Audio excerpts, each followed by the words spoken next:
Hi, everyone. Welcome to CRWS book reading today. Today, we'll be reading and analyzing the Office of Strategic Services Declassified Simple Sabotage Field Manual. This document is a declassified document from the Office of Strategic Services that was formed in 1942 by FDR during World War II, and after it became the precursor to the CIA, what we know now. So all of the documentation from the OSS was given to the CIA, and you can see a lot of the information within this field manual is still used today. If you think about COINTELPRO, which is the counterintelligence program that was set up by the FBI. It was basically to disrupt and cause a lot of confusion within organizations in the 60s and even till today. And so this is a really important manual to read because it's what we would call a code for the white supremacists. And so it's good for us to understand this and be able to see how they can use simple things to sabotage non-white people, especially. Thank you so much. We're going to get started with the reading. Simple Sabotage Field Manual, Strategic Services Provisional. Strategic Services Field Manual number 3. Office of Strategic Services, Washington, D.C., January 17, 1944. This Simple Sabotage Field Manual, Strategic Services Provisional, is published for the information and guidance of all concerned and will be used as the basic doctrine for strategic services training for this subject. The contents of this manual should be carefully controlled and should not be allowed to come into unauthorized hands. The instructions may be placed in separate pamphlets or leaflets according to categories of operations, but should be distributed with care and not broadly. They should be used as a basis of radio broadcasts only for local and special cases, and as directed by the theater commander.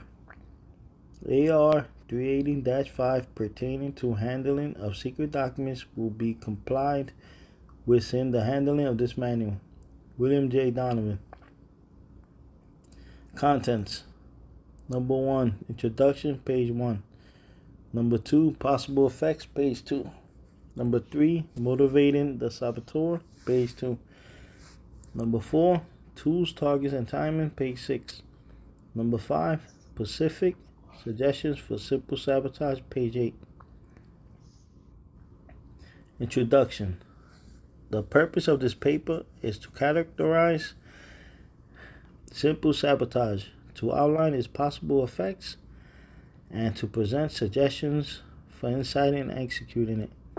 Sabotage varies from highly technical coup de main acts that require detailed planning and the use of specially trained operatives to innumerable simple acts which the ordinary individual citizen saboteur can perform. This paper is primarily concerned with the latter type. Simple sabotage does not require specially prepared tools or equipment. It is executed by an ordinary citizen who may or may not act individually and without the necessity for active connection with an organized group. And it is carried out in such a way as to involve a minimum danger of injury, detection, and reprisal. Where destruction is involved, the weapons of the citizen saboteur are salt, nails, candles, pebbles, thread, or any other materials he might normally be expected to possess as a householder or as a worker in his particular occupation.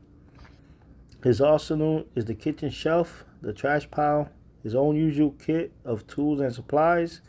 The targets of his sabotage are usually objects to which he has normal and inconspicuous access in everyday life.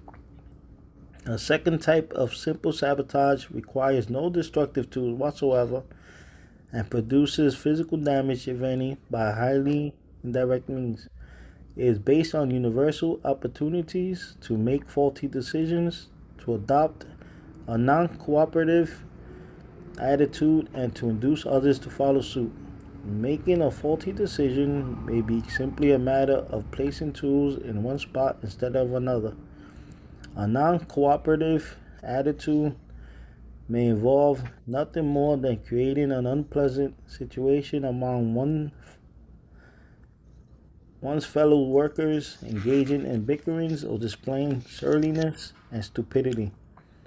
This type of activity, sometimes referred to as the human element, is frequently responsible for accidents, delays, and general obstruction, even under normal conditions. The potential saboteur should discover what types of faulty decisions and non-cooperation are normally found in his kind of work, and should then devise his sabotage so as to enlarge that margin of error. 2. Possible effects. Acts of simple sabotage are occurring throughout Europe. An effort should be made to add to their efficiency, lessen their detectability, and increase their number.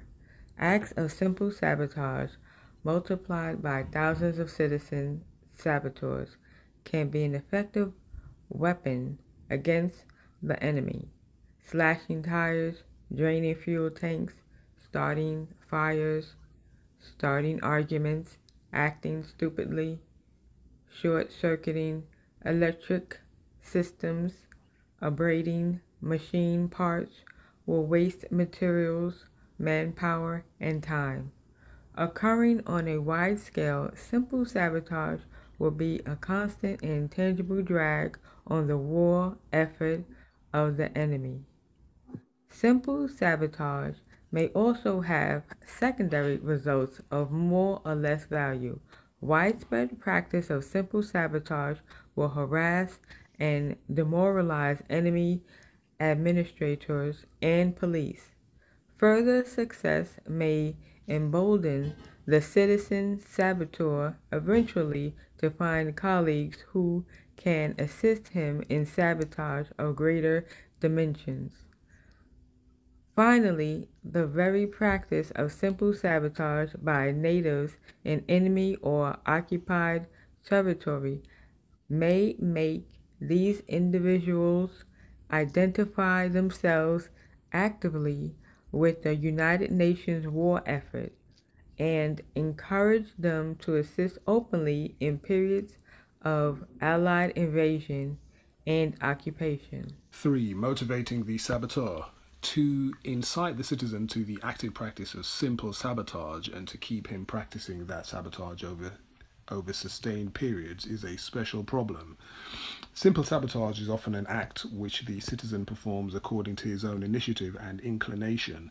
Acts of destruction do not bring him any personal gain and may be completely foreign to his habitually conservationist attitude toward materials and tools. Purposeful stupidity is contrary to human nature. He frequently needs pressure, stimulation, or assurance, and information and suggestions regarding feasible methods of simple sabotage. Personal motives.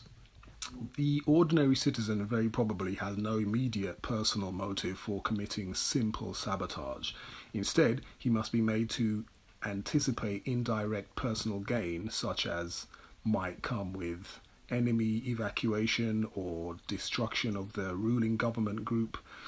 Gains should be stated as specifically as possible for the area addressed. Simple sabotage will hasten the day when Commissioner X and his deputies Y and Z will be thrown out, when particularly obnoxious decrees and restrictions will be abolished, when food will arrive, and so on. Abstract verbalizations about personal liberty, freedom of the press, and so on will not be convincing in most parts of the world. In many areas, they will not even be comprehensible. Since the effect of his own acts is limited, the saboteur may become discouraged unless he feels that he is a member of a large, though unseen, group of saboteurs operating against the enemy or the government of his own country and elsewhere. This can be conveyed indirectly. Suggestions which he reads and hears can include observations that a particular technique has been successful in this or that district. Even if the technique is not applicable to his surroundings, another success will encourage him to attempt similar acts. It also can be conveyed directly. Statements praising the effectiveness of the simple sabotage can be contrived, which will be published by white radio, freedom stations, and the subversive press. Estimates of the proportion of the population engaged in sabotage can be disseminated. Instances of successful sabotage already are being broadcast by white radio and freedom stations, and this should be continued and expanded where compatible with security. More important than A or B would be to create a situation in which the citizen saboteur acquires a sense of responsibility and begins to educate others in simple sabotage. 2. Encouraging destructiveness. It should be pointed out to the saboteur, where the circumstances are suitable, that he is acting in self-defense against the enemy or retaliating against the enemy for other acts of destruction. A reasonable amount of humor in the presentation of suggestions for simple sabotage will relax tensions of fear. The saboteur may have to reverse his thinking, and he should be told this in so many words. Where he formerly thought of keeping his tools sharp, he should now let them grow dull. Surfaces that formerly were lubricated now should be sanded. Normally diligent, he should now be lazy and careless, and so on. Once he is encouraged to think backwards about himself and the objects of his everyday life, the saboteur will see many opportunities in his immediate environment which cannot possibly be seen from a distance. A state of mind should be encouraged that anything can be sabotaged. Among the potential citizen saboteurs who are to engage in physical destruction, 2 extreme types may be distinguished. On the one hand, there is the man who is not technically trained and employed. This man needs specific suggestions as to what he can and should destroy, as well as details regarding the tools by means of which destruction is accomplished. At the other extreme is the man who is a technician, such as a lathe operator or an automobile mechanic. Presumably, this man would be able to devise methods of simple sabotage which would be appropriate to his own facilities. However, this man needs to be stimulated to reorient his thinking in the direction of destruction. Specific examples which need not be from his own field should accomplish this. Various media may be used to disseminate suggestions and information regarding simple sabotage. Among the media which may be used as the immediate situation dictates are freedom stations or radio, false or misleading broadcasts or leaflets may be directed toward specific geographic or occupational areas, or they may be general in scope. Finally, agents may be trained in the art of simple sabotage in anticipation of a time when they may be able to communicate this information directly.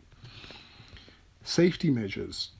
The amount of activity carried on by the saboteur will be governed not only by the number of opportunities he sees, but also by the amount of danger he feels. Bad news travels fast, and the simple sabotage may be discouraged if too many simple saboteurs are arrested. It should not be difficult to prepare leaflets and other media for the sabotage about the choice of weapons, time, and targets which will ensure the saboteur against detection and retaliation. Among such suggestions might be the following. Use the materials which appear to be innocent. A knife or a nail file can be carried normally on your person. Either is a multi-purpose instrument for creating damage. Matches, pebbles, hair, salt, nails, and dozens of other destructive agents can be carried or kept in your living quarters without exciting any suspicion, whatever. If you are working in a particular trade or industry, you can easily carry and keep such things as wrenches, hammers, emery paper, and the like. Try to commit acts for which large numbers of people could be responsible. For instance, if you blow out the wiring in a factory at a central firebox, almost anyone could have done it. On the street sabotage after dark, such as you might be able to carry out against a military car or truck, is another example of an act for which it would be impossible to blame you. Do not be afraid to commit acts for which you might be blamed directly, so long as you do so rarely and as long as you have a plausible excuse. You dropped your wrench across an electric circuit because an air raid has kept you up the night before and you were half dozing at work. Always be profuse in your apologies. Frequently, you can get away with such acts under the cover of pretending stupidity, ignorance, or overcaution, fear of being suspected of sabotage, or weakness and dullness due to undernourishment. After you've committed an act of easy sabotage, resist any temptation to wait around and see what happens. Loiterers arouse suspicion. Of course, there are circumstances when it would be suspicious for you to leave. If you commit sabotage on your job, you should naturally stay at your work. 4. Tools, targets, and timing. A. The citizen saboteur cannot be closely controlled, nor is it reasonable to expect that simple sabotage can be precisely concentrated on specific types of target according to the requirements of a concrete military situation. At attempts to control simple sabotage, according to developing military factors, moreover might provide the enemy with intelligence of more or less value and anticipating the date and area of notably intensified or notably slackened military activity. B. Sabotage suggestions, of course, should be adapted to fit the area where they are to be practiced. Target priorities for general types of situations likewise can be specified for emphasis at the proper time by the underground press, freedom stations, and cooperating propaganda. 1. Under general conditions, A. Simple sabotage is more than a malicious mischief, and it should always consist of acts whose results will be detrimental to the materials and manpower of the enemy. B. The saboteur should be ingenious in using his everyday equipment. All sorts of weapons will present themselves if he looks at his surroundings in a different light. For example, emery dust, a powerful weapon, may at first seem unattainable, but if the saboteur were to pulverize an emery knife, sharpener, or emery wheel with a hammer, he would find himself with a plentiful supply. C. The saboteur should never attack targets beyond his capacity or the capacity of his instruments. An inexperienced person should not, for example, attempt to use explosives, but should confine himself to the use of matches or familiar weapons. D.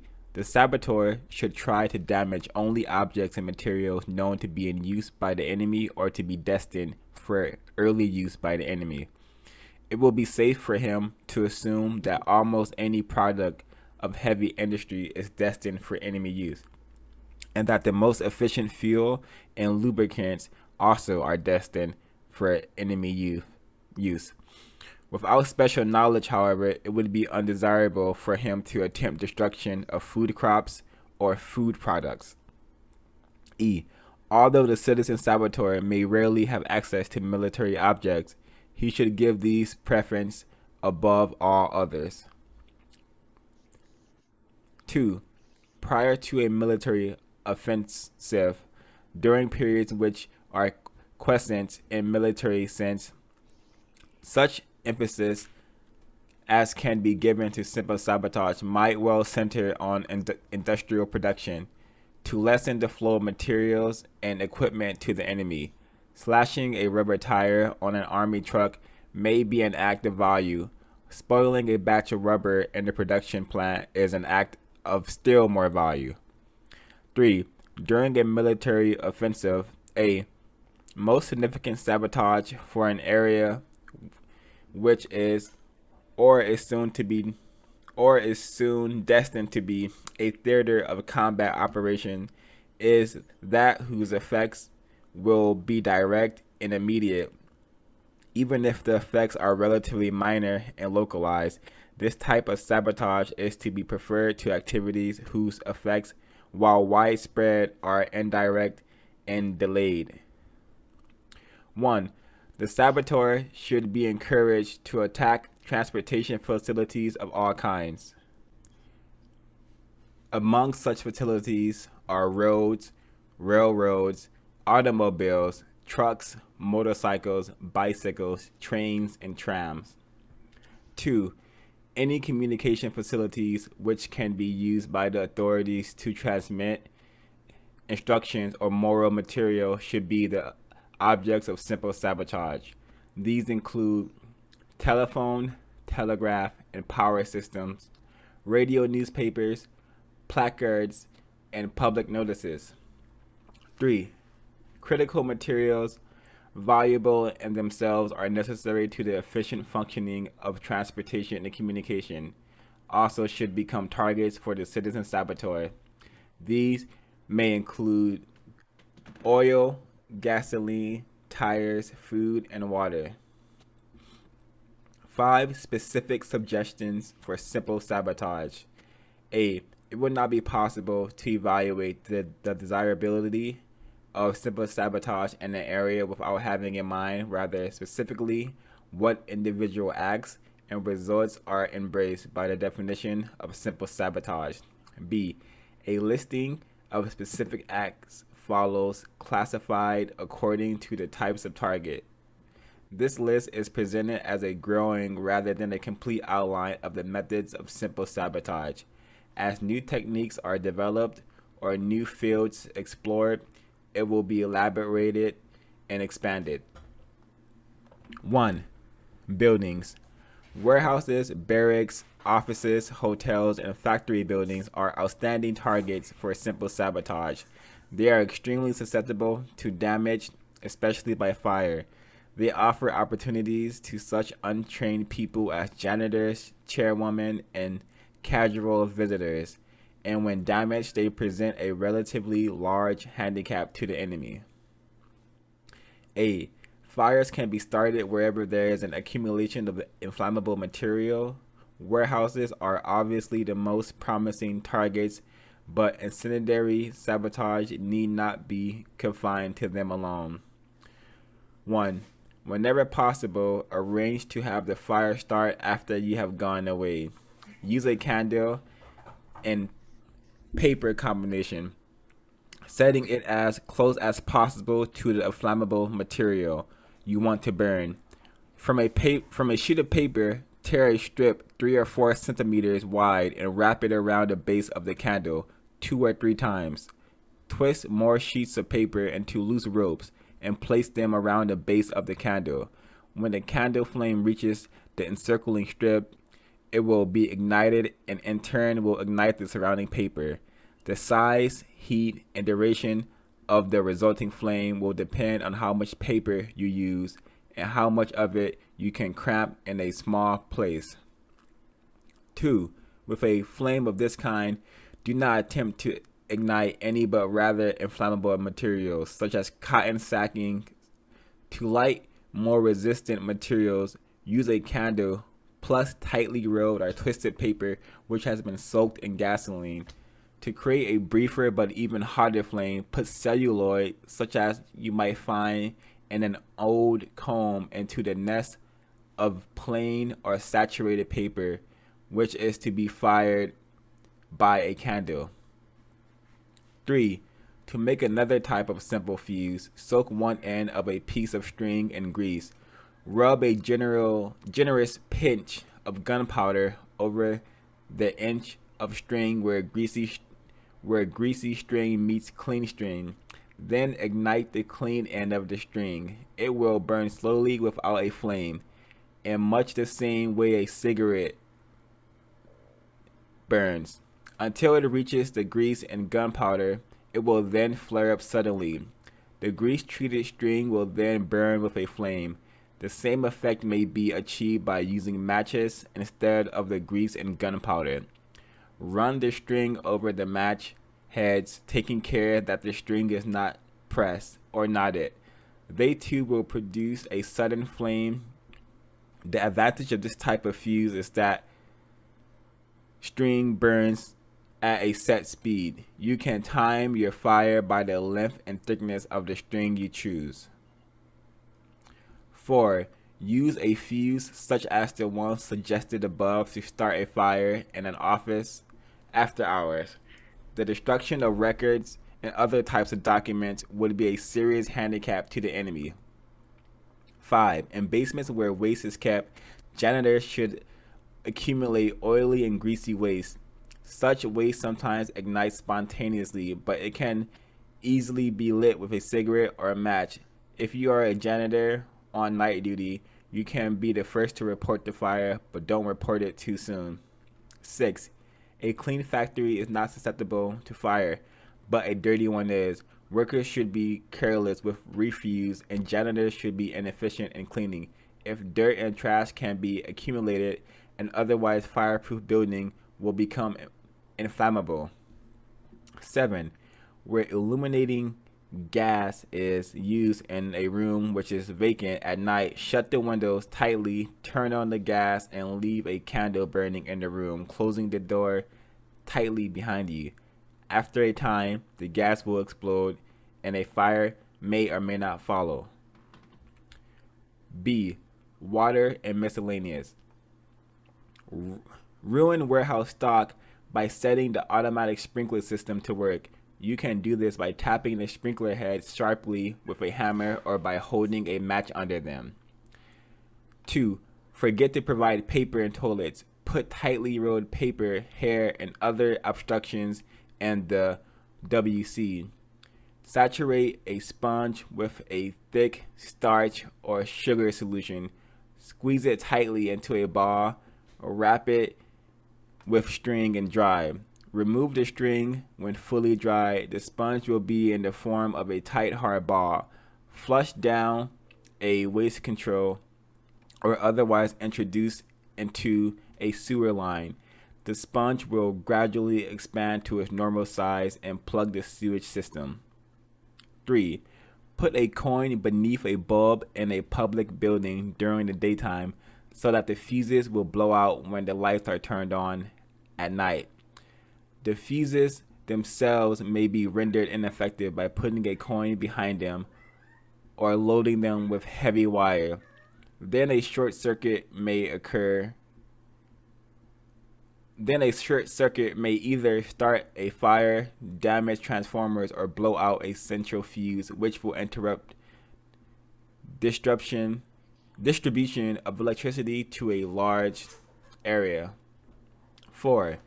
Jam paper, bits of wood, hairpins, and anything else that will fit into locks of all unguarded entrances to public buildings.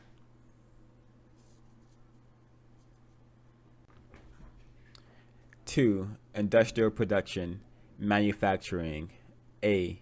Tools. 1. Let cutting tools grow dull. They will be inefficient, will slow down production, and may damage the materials and parts you use them on. 2. Leave saws slightly twisted when you are not using them. After a while, they will break when used. 3. Using a very rapid stroke will wear out a file before its time. So will dragging a file in slow strokes under heavy pressure. Exert pressure on the backward stroke as well as the forward stroke.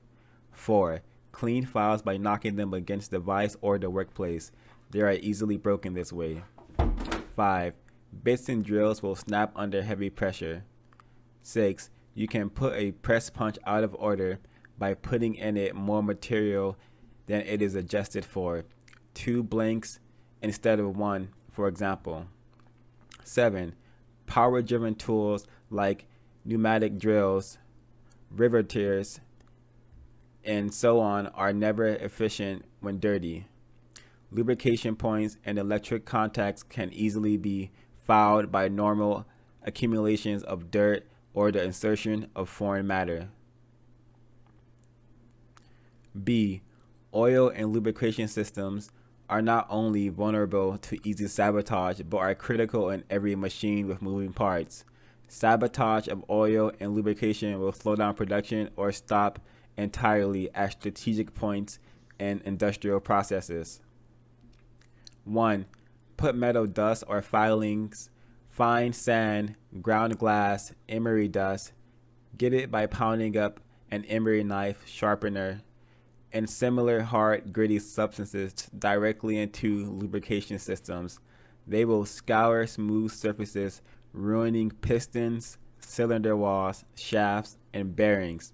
They will overheat and stop motors, which will need overhauling, new parts, and extensive repairs. Such materials, if they are used, should be introduced into lubrication systems, past any filters which otherwise would strain them out. 2. You can wear on any machine by uncovering a filter system, poking a pencil or any sharp object through the filter mesh, then covering it up again, or if you can dispose of it quickly, simply remove the filter. 3. If you cannot get at the lubrication system or filter directly, you may be able to lessen the effectiveness of the oil by diluting it in storage. In this case, almost any liquid will do, which will thin the oil. A small amount of sulfuric acid, varnish, water glass, or linseed oil will be especially effective. 4. Using a thin oil where a heavy oil is prescribed will break down a machine or heat up a moving shaft so that it will freeze and stop. 5. Put any clogging substance into lubrication systems, or if it will float into stored oil. Twisted combings of hair, pieces of string, dead insects, and many other common objects will be effective in stopping or hindering the flow of oil through feed lines and filters. 6. Under some circumstances, you may be able to destroy oil outright rather than interfere with its effectiveness by removing stop plugs from lubricating systems or by puncturing the drums and cans in which it is stored. C. Cooling systems. 1. A water cooling system can be put out of commission in a fairly short time with considerable damage to an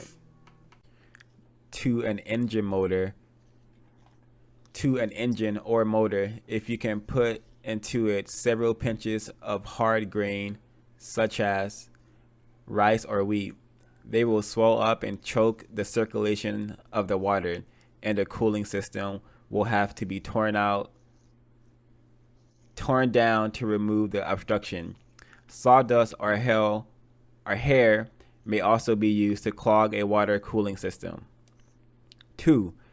If very cold water is quickly introduced into the cooling system of an overheated motor, contraction and considerable strain on the engine housing will result.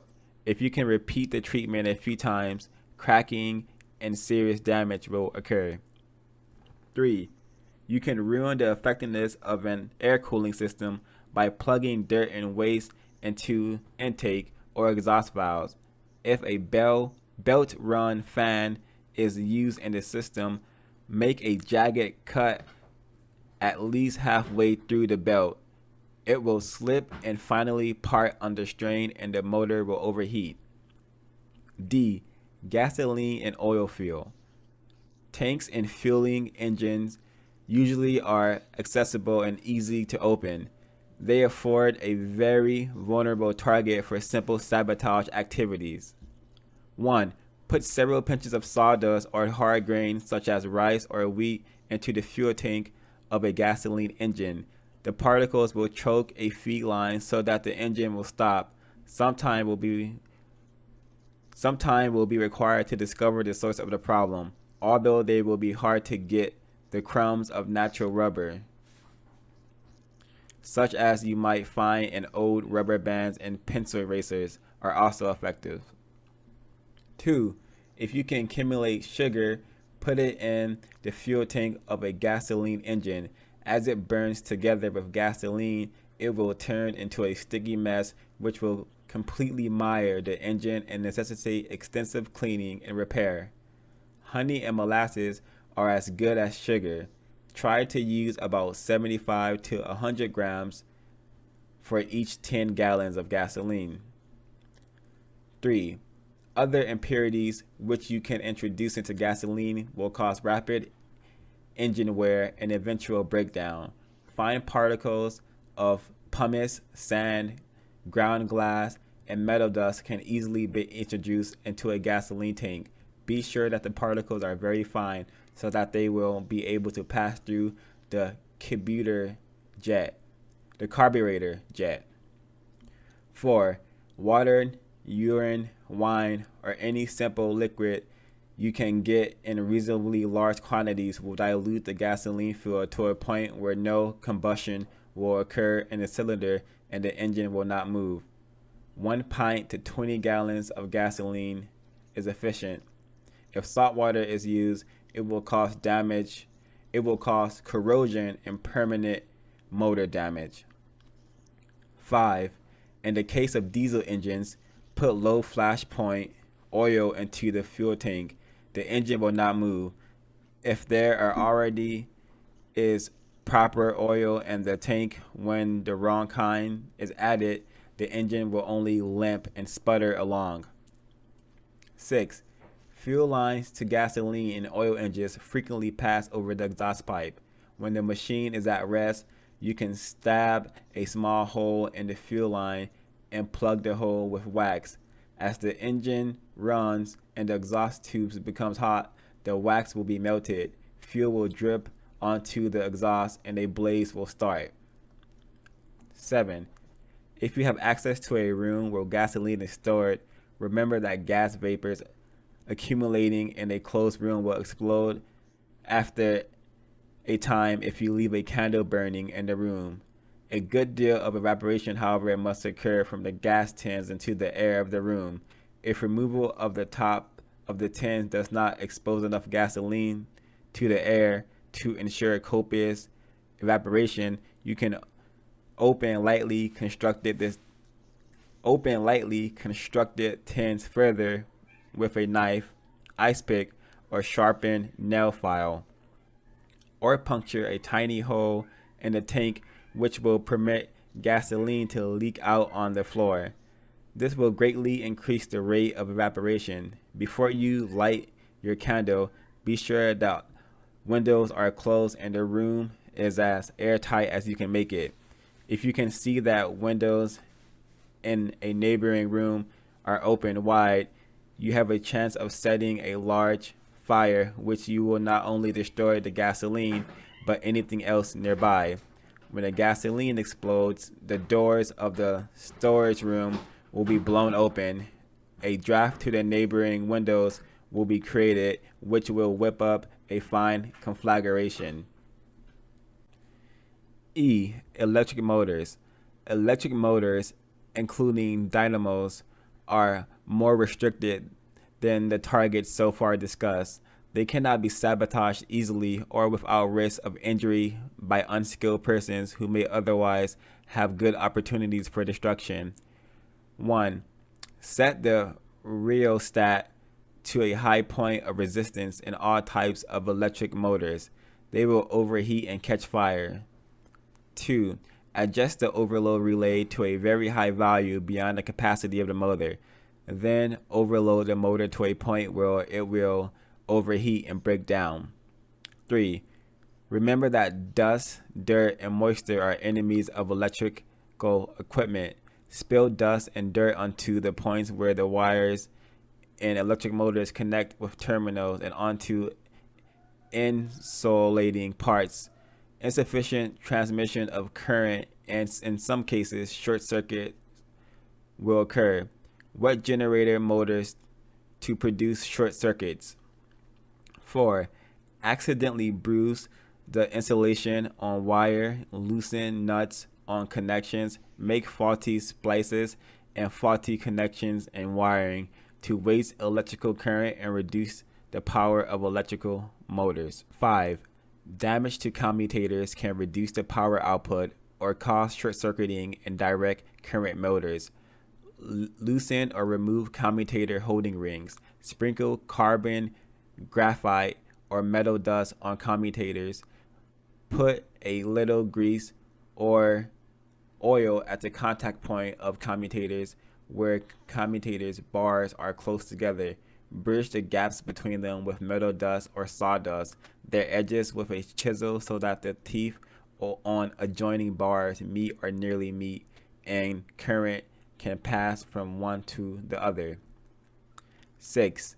Put a piece of finely grained emery paper half the size of a postage stamp in a place where it will wear away rotating brushes.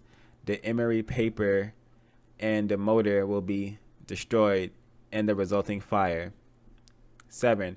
Sprinkle carbon, graphite, or metal dust on slip rings so that the current will leak or short circuits will occur. When a motor is idle, nick the slip rings with a chisel. 8. Cause motor stoppage or inefficiency by applying dust mixed with grease to the face of the armature so that it will not make proper contact. 9. To overheat electric motors, mix sand with heavy grease and smear it between the stator and rotor, or wedge thin metal pieces between them to prevent the efficient generation of current. Put floor sweepings, oil, tar, or paint between them. 10. In motors using three-phase current, deeply nick one of the lead and wires with a knife or file when the machine is at rest, or replace one of the three fuses with a blown out fuse. In the first case, the motor will stop after running a while, and in the second, it will not start. F. Transformers. 1. Transformers of the oil field type can be put out of commission if you pour water, salt water, or kerosene into the oil tank. 2. In air-cooled transformers, block the ventilation by piling debris around the transformer.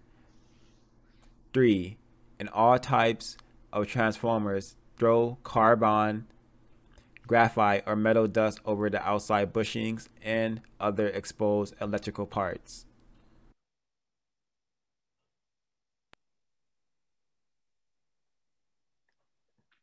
G. Turbines, for the most part, are heavily built, stoutly housed, and difficult of access. Their vulnerability to simple sabotage is very low. 1. After inspecting or repairing a hydro turbine, fasten the cover insecurely so that it will blow off and flood the plant with water.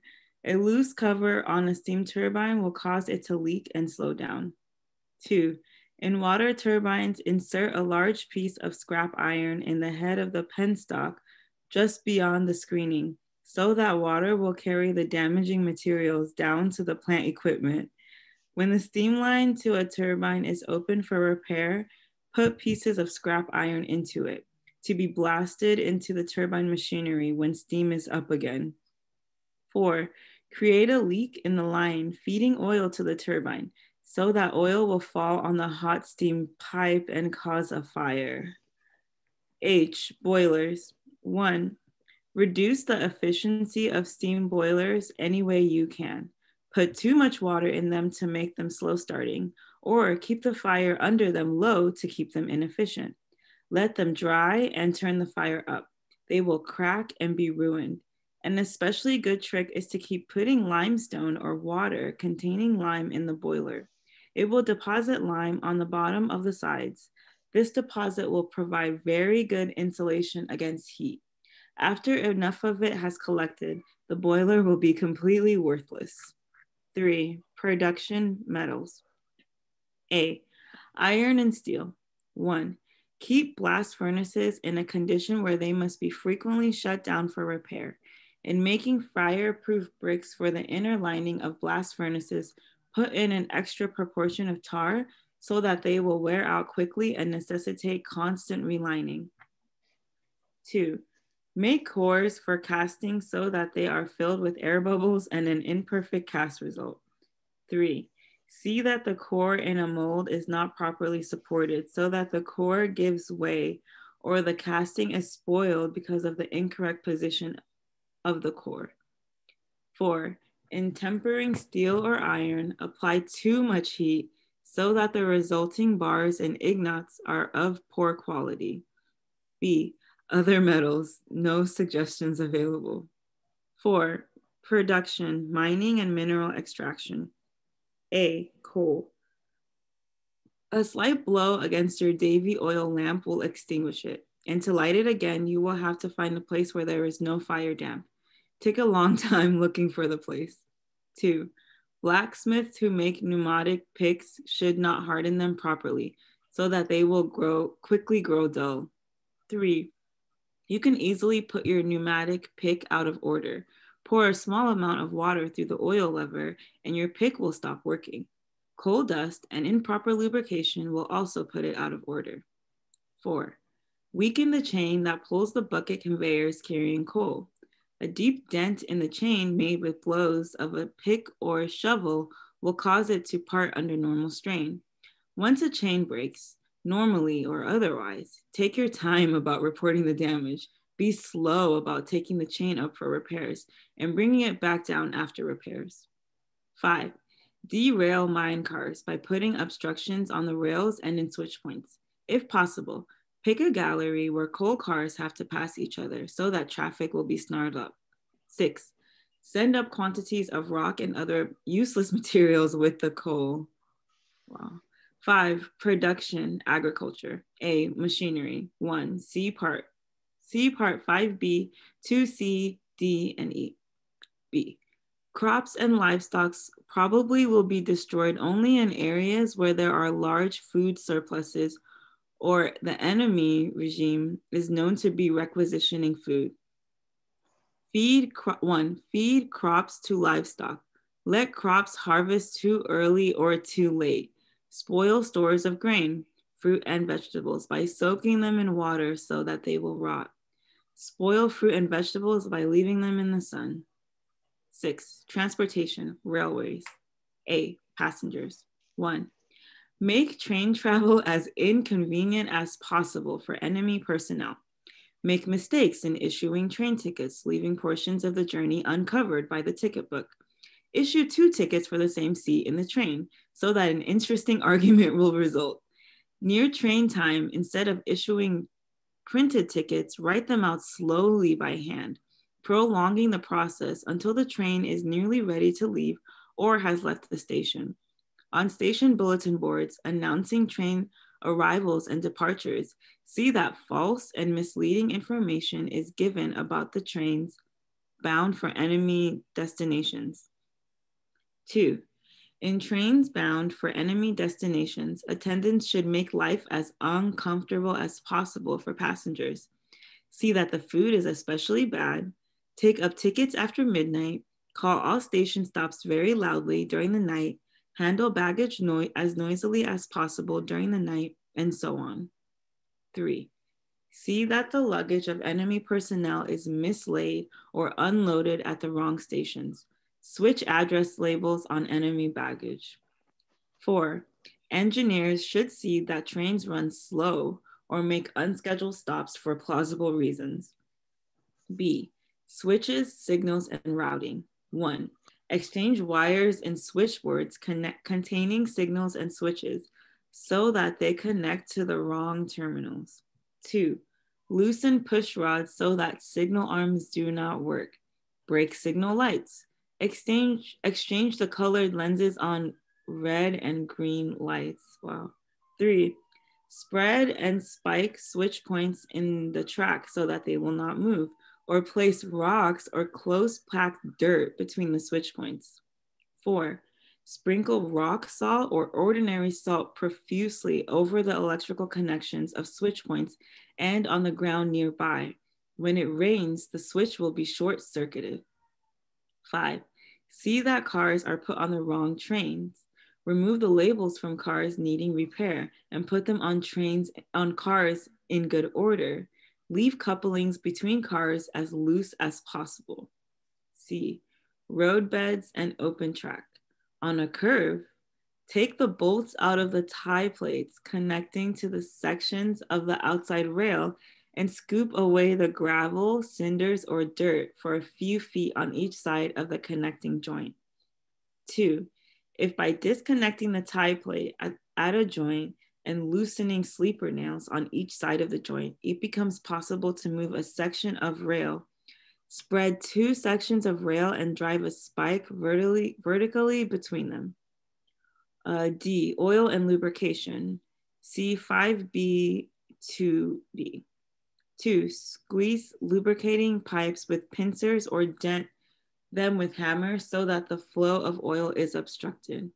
I'm gonna move to H, boilers. 2, after inspection, put heavy oil or tar in the engine's boilers or put half a kilogram of soft soap into the water in the tender. I, brakes and miscellaneous. Engines should run at high speeds and use brakes excessively at curves and on downhill grades. 2, punch holes in air brake valves or water supply pipes. 3, in the last car of a passenger train or a front car of a freight train, remove the wadding from a journal box and replace it with oily rags. 7, transportation, automotive. A, roads. Damage to roads, 3 below, is slow and therefore impractical as a D-Day or near D-Day activity. 1, change signposts at intersections and forks. The enemy will go the wrong way and it may be miles before he discovers his mistakes.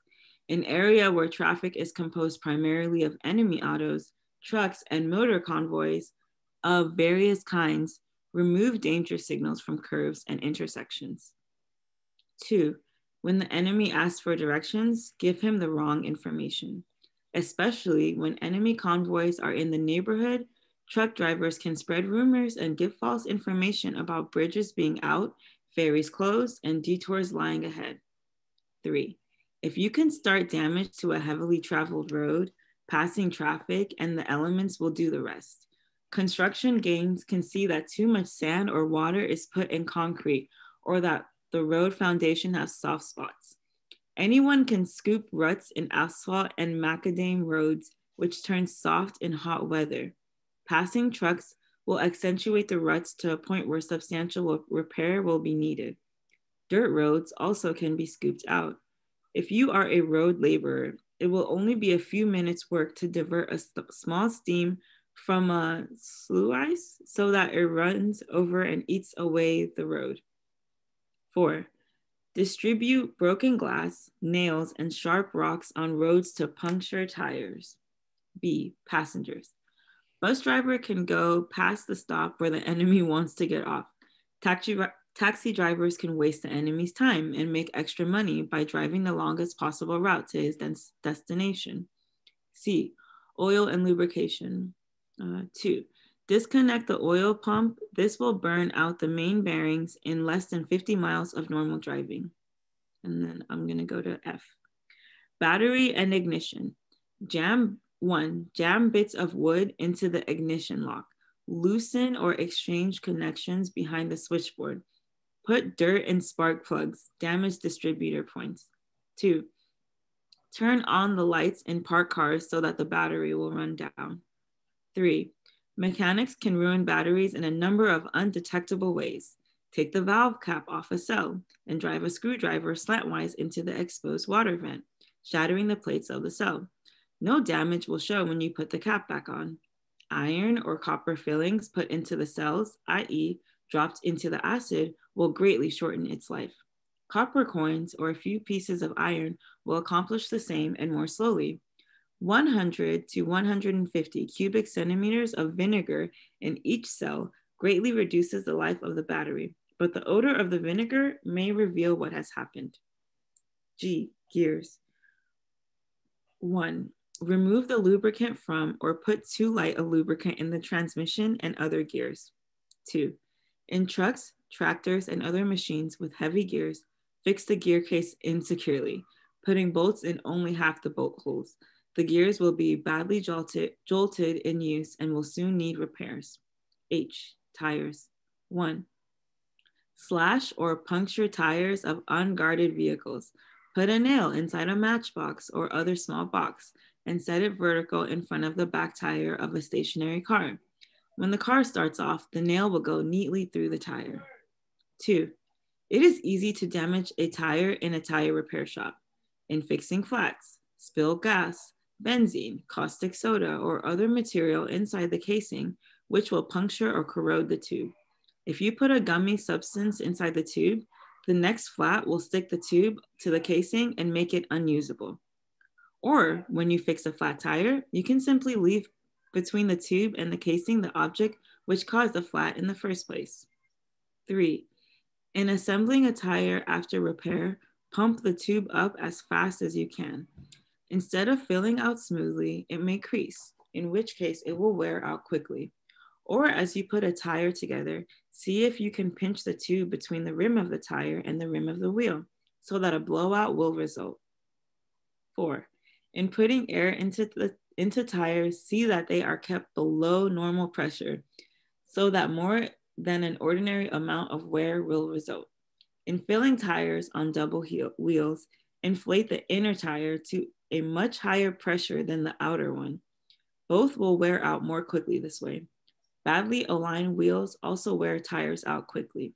You can leave wheels out of alignment when they come in for adjustment, or you can spring them out of true with a strong kick or by driving the car slowly and diagonally into a curb. If you have access to stocks of tires, you can rot them by spilling oil, gasoline, caustic acid, or benzene on them. Synthetic rubber, however, is less susceptible to these chemicals. 8. Transportation, water. A. Navigation. Barge and river boat personnel should spread false rumors about the navigability and conditions of the waterways they travel. Tell other barge and boat captains to follow channels that will take extra time or cause them to make canal detours. 2. Barge and river boat captains should navigate with exceeding caution near locks and bridges to waste their time and to waste time of other craft which may have to wait on them. If you don't pump the bilges of ships and barges often enough, they will be slower and harder to navigate. Barges accidentally run aground are an efficient time waster too. Attendance on swing, draw, or bascule bridges can delay traffic over the bridge or in the waterway underneath by being slow.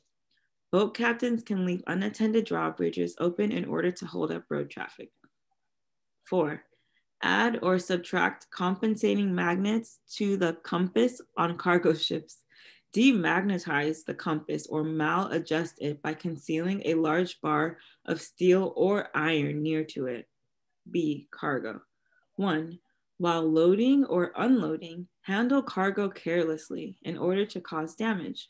Arrange the cargo so that the weakest and lightest crates and boxes will be at the bottom of the hold, while the heaviest ones are on the top of them. Put hatch covers and tarpaulins on sloppily so that rain and deck wash will injure the cargo. Tie float valves open so that storage tanks will overflow on perishable goods. 9. Communications. A. Telephone. 1. At office, hotel, and exchange switchboards, delay putting enemy calls through. Give them wrong numbers, cut them off accidentally, or forget to disconnect them so that the line cannot be used again. 2. Hamper official and especially military business by making at least one telephone call a day to an enemy headquarters. When you get them, tell them you have the wrong number. call military or police offices and make anonymous false reports of fires, air raids, bombs. 3. In offices and buildings used by the enemy, unscrew the earphone of telephone receivers and remove the diaphragm. Electricians and telephone repairmen can make poor connections and damage insulation so that crosstalk and other kinds of electrical interference will make conversations hard or impossible to understand. Put the batteries under automatic switchboards, out of commission by dropping nails, metal filings, or coins into the cells. If you can treat half the batteries in this way, the switchboard will stop working.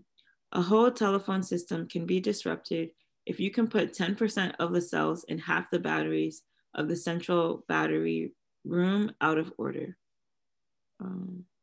B, telegraph. 1. Delay the transmission and delivery of telegrams to enemy destinations. 2. Garble telegrams to enemy destinations so that another telegram will have to be sent or a long distance call will have to be made. Sometimes it will be possible to do this by changing a single letter in a word.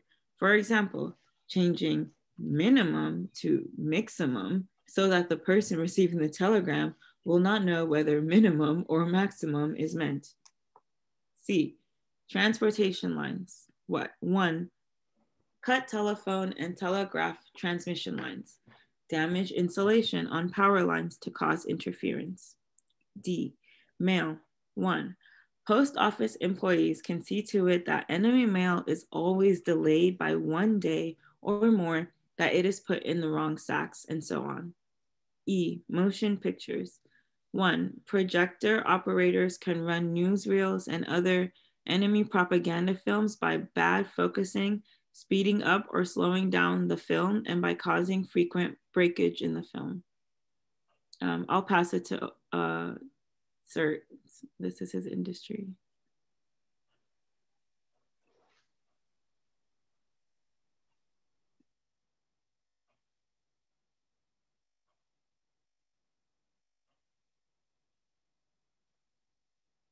Are you there? Is it my turn? Yeah, so we're on page 30. Yeah, audience can ruin enemy propaganda. Is that where we're at? Mm-hmm. Audience can ruin enemy propaganda film by applauding to drown the words of the speaker, by coughing loudly, and by talking.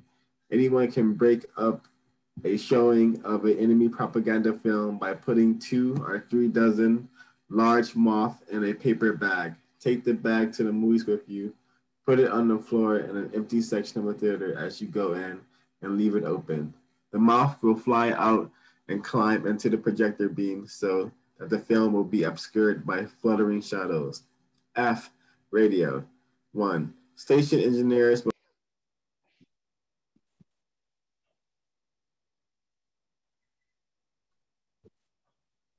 Sir, we can't hear you anymore. radio station. Engineers will find it quite easy to overmodulate transmissions of talks by persons giving enemy propaganda or instructions so that they will sound as if they were talking through a heavy cotton blanket with a mouth full of marbles. In your own apartment building, you can. Can't hear you again.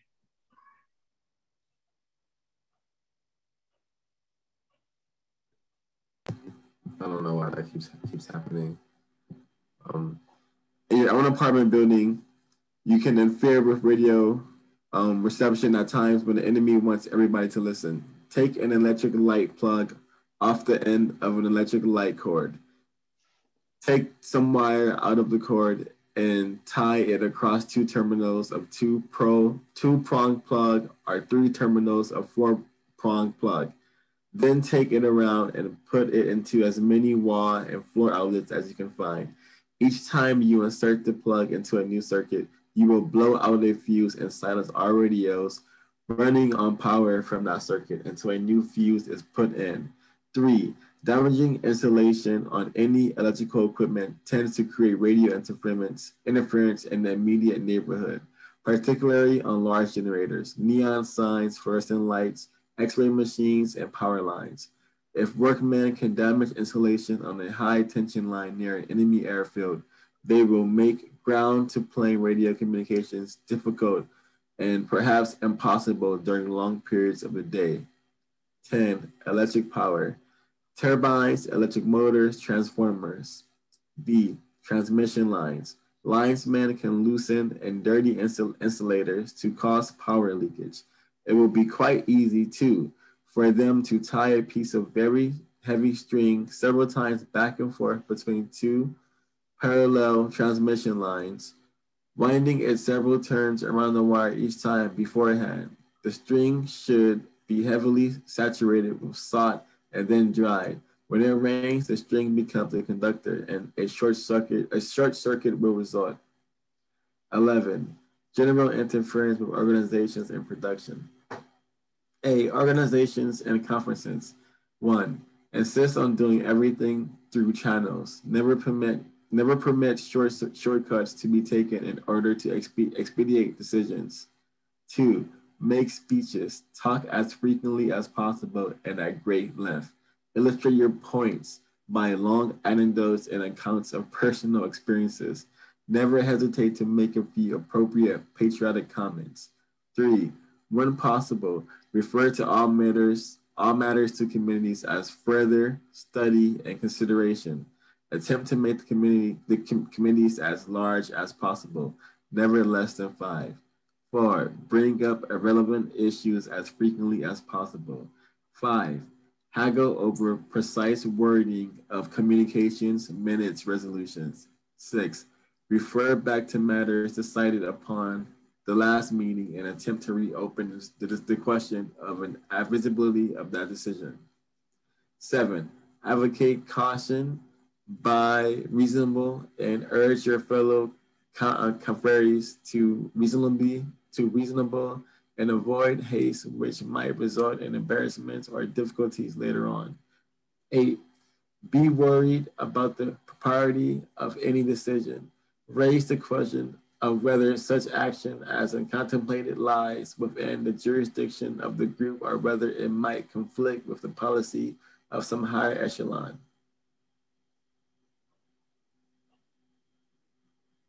B. Managers and supervisors. Demand written orders. 2. Misunderstand orders. Ask endless questions or engage in long correspondence about such orders. Quibble over them when you can. 3. Do everything possible to delay the delivery of orders.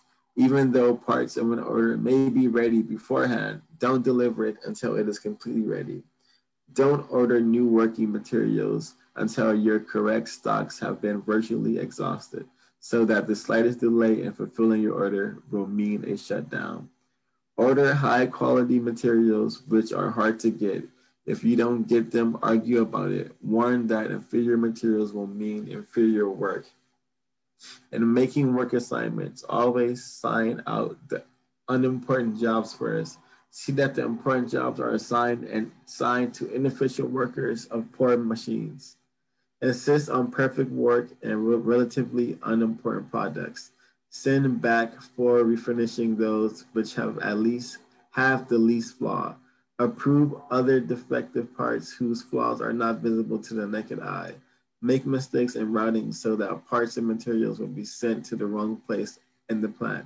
When training new workers, give incomplete or misleading instructions.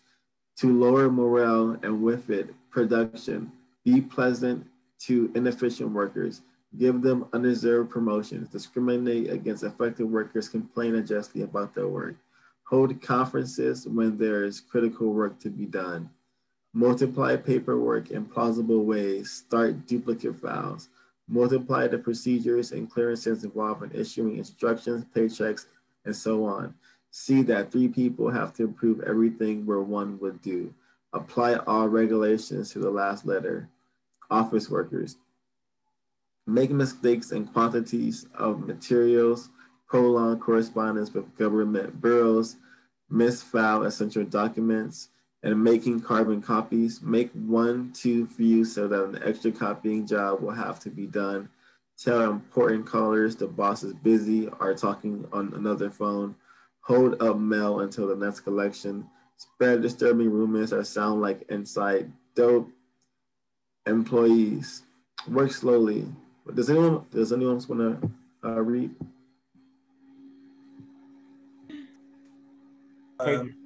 Yeah, I can go. I can jump in. I haven't read. Quickie was on the board. Okay. Can you remind me where we are at? D, Sorry. employees.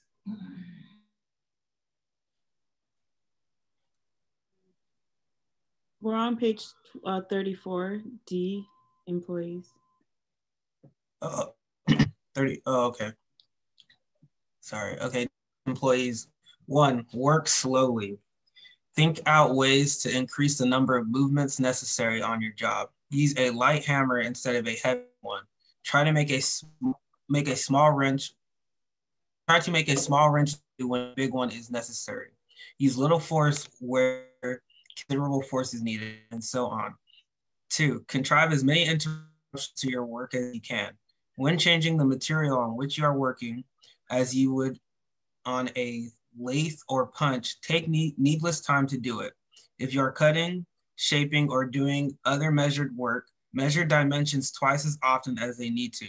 When you go to the laboratory, spend a longer time there than is necessary. Forget tools so that you will have to go back after them. 3, even after you understand the language, pretend to understand instructions in a foreign tongue. 4, pretend instructions are hard to understand and ask to have them repeated more than once.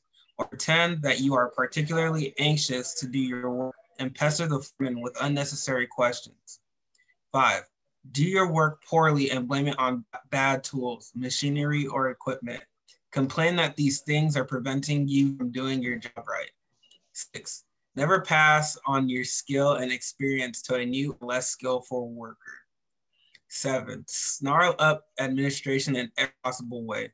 Fill out forms illegibly so that they will have to be done over. Make mistakes or omit requested information in forms. 8, if join or help organize a group for presenting employee problems to the management.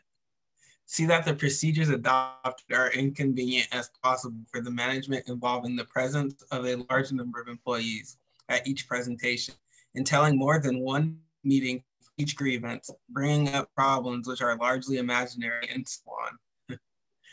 9, misroute materials. 10, mix good parts with unusable scrap and rejected parts. 12, general devices for lowering morale and creating confusion. A, give sorry. A, give lengthy and incomprehensible explanations when questioned. B, report imaginary spy or danger to the Gestapo or police. C, act stupid. D, be as irritable and quarrelsome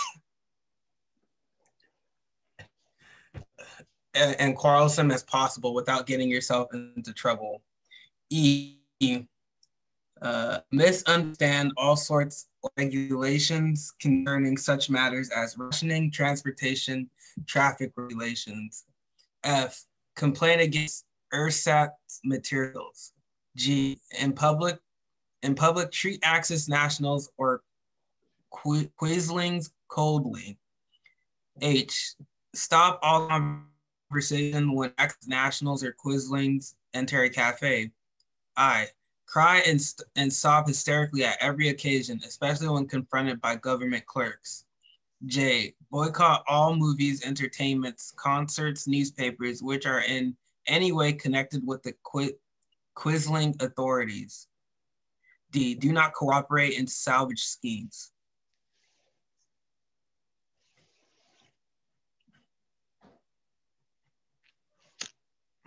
I looked it up. It says a quisling is a traitor who collaborates with an enemy force occupying their country.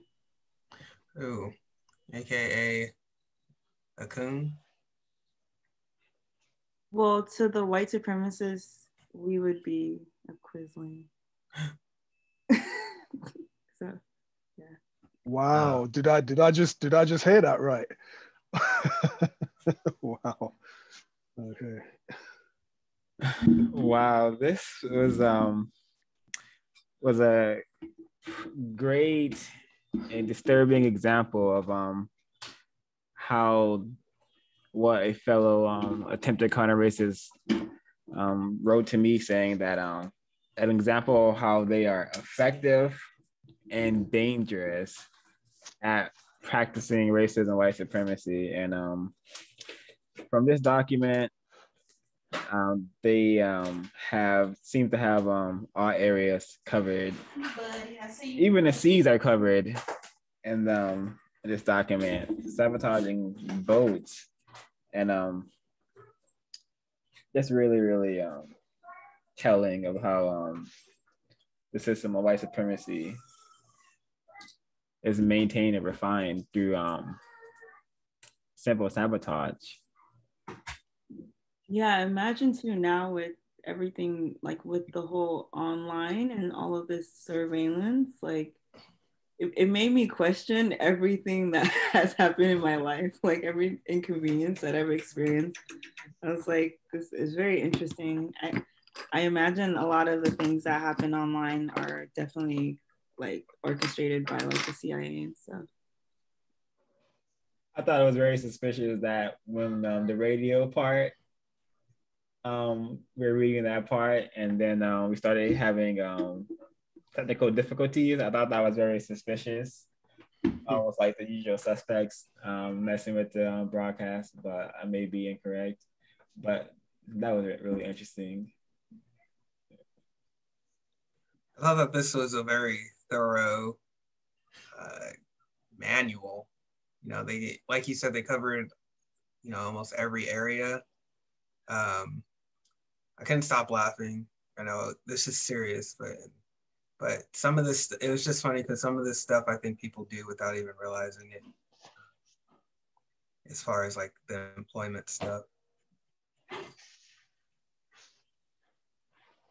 Yeah, I thought that on page 32, 11, I thought that part was just so accurate when I was reading every single part. I was like, that is literally anytime you do any sort of like organizing work, there's always someone who, oh, we need to take our time. Let's like be cautious about this, or like just people going on tangents, people like filibustering, talking excessively. I just thought that was so interesting, and I agree quickly. I feel like people even do these things without even being aware of it. Like I don't even know if they're trying to sabotage, or if they're just have been somehow trained to do this type of stuff. Has the system of racism and white supremacy trained suspected racists to be simple saboteurs just through like maybe the area of entertainment and just the online areas they have been? Could it be that they have often trained this sort of behavior? Is that why we're saying that they aren't aware of what they're doing?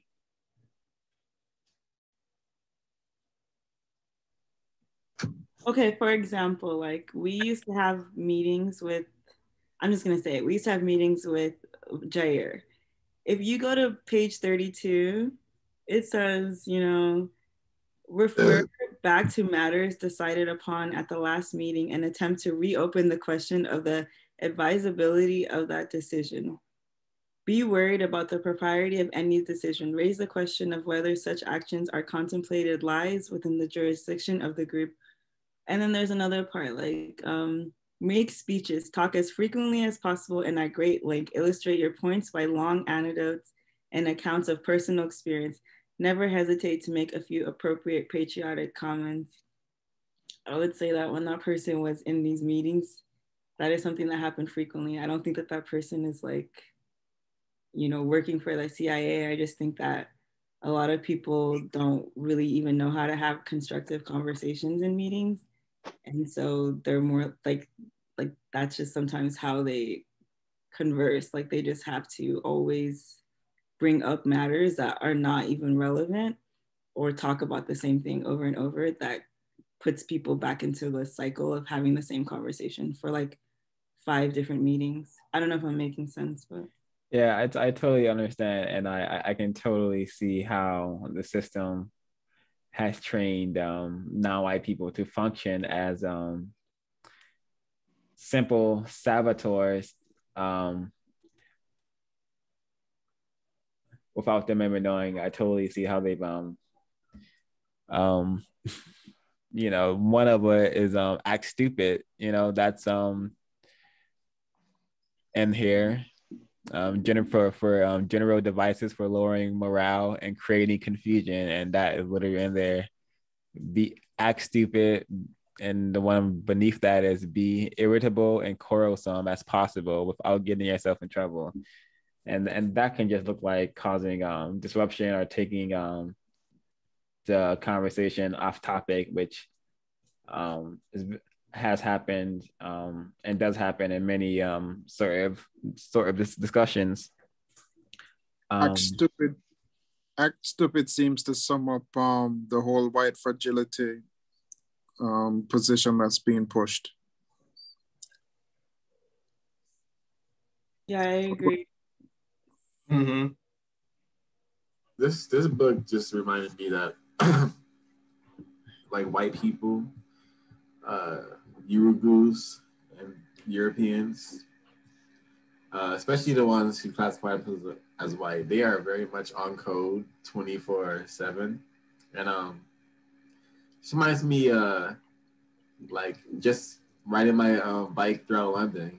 I'll stop somewhere and on the street to like adjust my bike, and then I'll get approached by a Urugu, and they'll ask me questions and expect me to answer things. And I remember one time where I suspect I was a victim of sabotagation or like a saboteur. So I'm in the grad program at the London Film School, and I left my laptop on the table during lunch. And the cafeteria is like full of white people and Asians and Indians. And basically, I leave my laptop on a table to go use the bathroom. I come back and my laptop is closed and the screen is like cracked. So I suspect like someone had slammed my laptop shut when I had left. Because I was just sitting at the table eating food, watching Game of Thrones on my laptop. So I knew I would have noticed a crack on it. And I like couldn't really do anything about it. There's no cameras in the cafeteria. Even if there was, who's gonna check to see? Who's gonna really investigate that for me? But white people are on code, and before SWAT, 0526 mentioned that this was written by a racist suspect. I thought this was a a non-white person who wrote this, but I think a white male wrote this, and he wrote it for his brethren of racism, white supremacy, the ones who work with him, racist man, racist child, and racist woman. It takes the whole lot to maintain such an intricate system of domination. White people are all on code.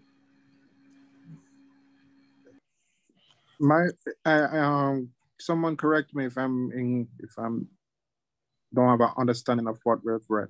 This is a simple sabotage field manual produced most likely by either the American or the British military intelligence during the Second World War, produced in 1945 and released, declassified probably 20 years later. So sounds like something that they would have given members of the resistance in Europe. to do sabotage against the German forces, for example. Is that correct? Yeah, and that's why at the end they keep referencing Axis powers. Right. And Quisling is the name of the people who cooperated with the Germans in Norway. Yeah. I think that, has anyone noticed the similarity between this book and the code book? Yes. Yes. Yes, I definitely was going to bring that point up. Yeah, yeah. I would imagine that Fuller has read a bunch of manuals like this during his military training, and that might have influenced the way he prepared the code book. Military writing, military documents like this for training assume a wide range of educational backgrounds, and they try to be as precise and as possible, and as they try to be as effective in their communication, because you don't know what level of education people have, and there's so much things to learn to be a good soldier. What I liked about the document was the comprehensive list of suggestions for how to sabotage. Like they have a good definition in the beginning.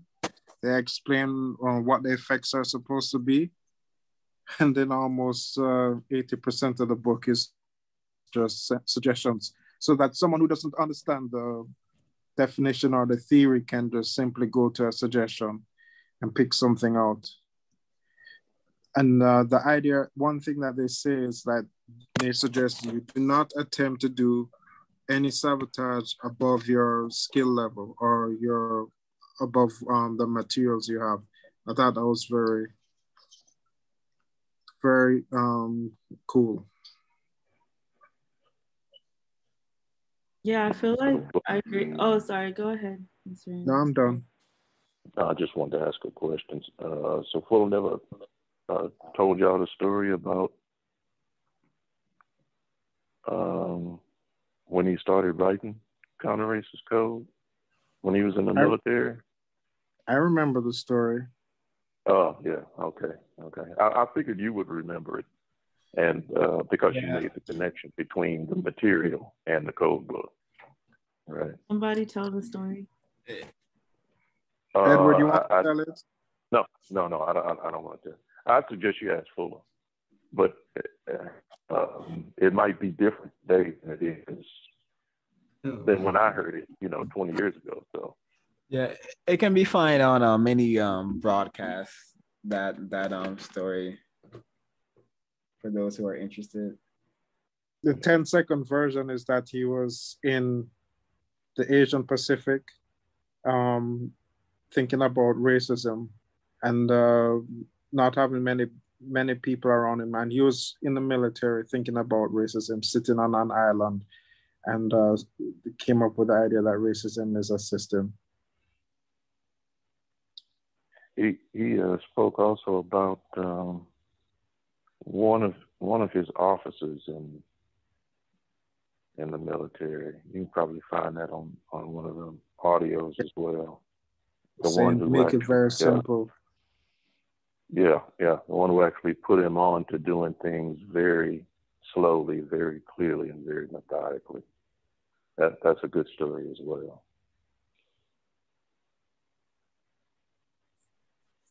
Or you could just call him. Thank you. Did I hear something?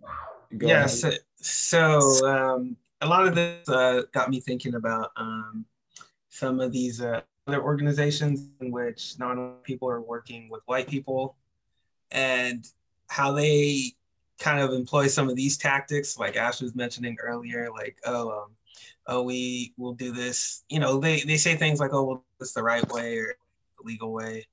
Just things that ultimately take a long time to do, kind of dragging their feet, not getting the process is done. So that's kind of what I was about, especially with the the 11th section and things like that. I think about like Black Lives Matter and stuff like that. Working with them, not seeing justice being produced. Those are just some things that came to mind reading that section in particular. Yeah, that section reminded me so much of whenever you try to get something done. Oh, sorry, Helen, I didn't see that your hand was raised. If you want to go next, that's fine. No problem. Can I be heard? Yes, ma'am. Yes. Backing off of what was just said, it also reminds me of reparations, how when they talk about reparations and how it's been going on for like the longest time. Yeah, it's always like we're gonna make a committee to study this, and that was actually in the number 11. That part really was interesting to me because it's always like we're not actually gonna provide reparations. We're just gonna make a committee to talk about it. And I just thought that was like, wow. So they've been doing this since probably long before the 40s, where it's like written here. That's crazy. And that reminds me of like, how Neely Fuller, one of his things is like when you ask people if it exists and like no, so why are people talking about it then? Are we like talking about it constantly? It's kind of like that, right? In the sense like of creating a committee to just talk about racism all day, every day, but not actually do anything about it. Yeah. Like people on CNN, I mean, they talk about racism all day long.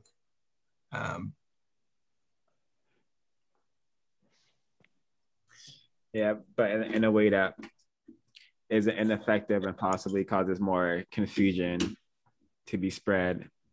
I thought this was a good example of how a lot of these techniques are probably occurring in the workplace, not training new employees properly. It reminds me of workplace racism.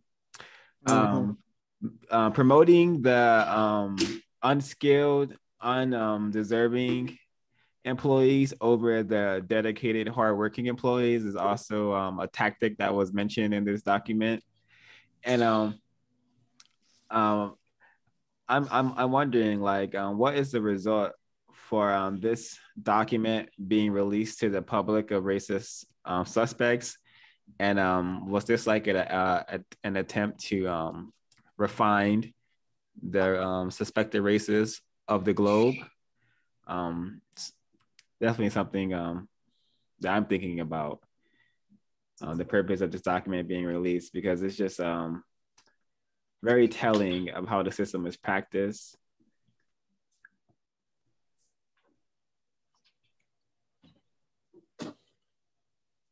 Yeah. Hello? You can be heard. Yeah, I was going to say it does make me question a lot what's happened to me at work, actually. And a lot of whilst I was listening to it, it did make me think of a lot of the workplace racism stuff that I've heard on the cows, actually. And one part in particular where it said, never pass on skills to a less skillful worker. That's happened quite a few times to me and quite a few other non-white people that I know.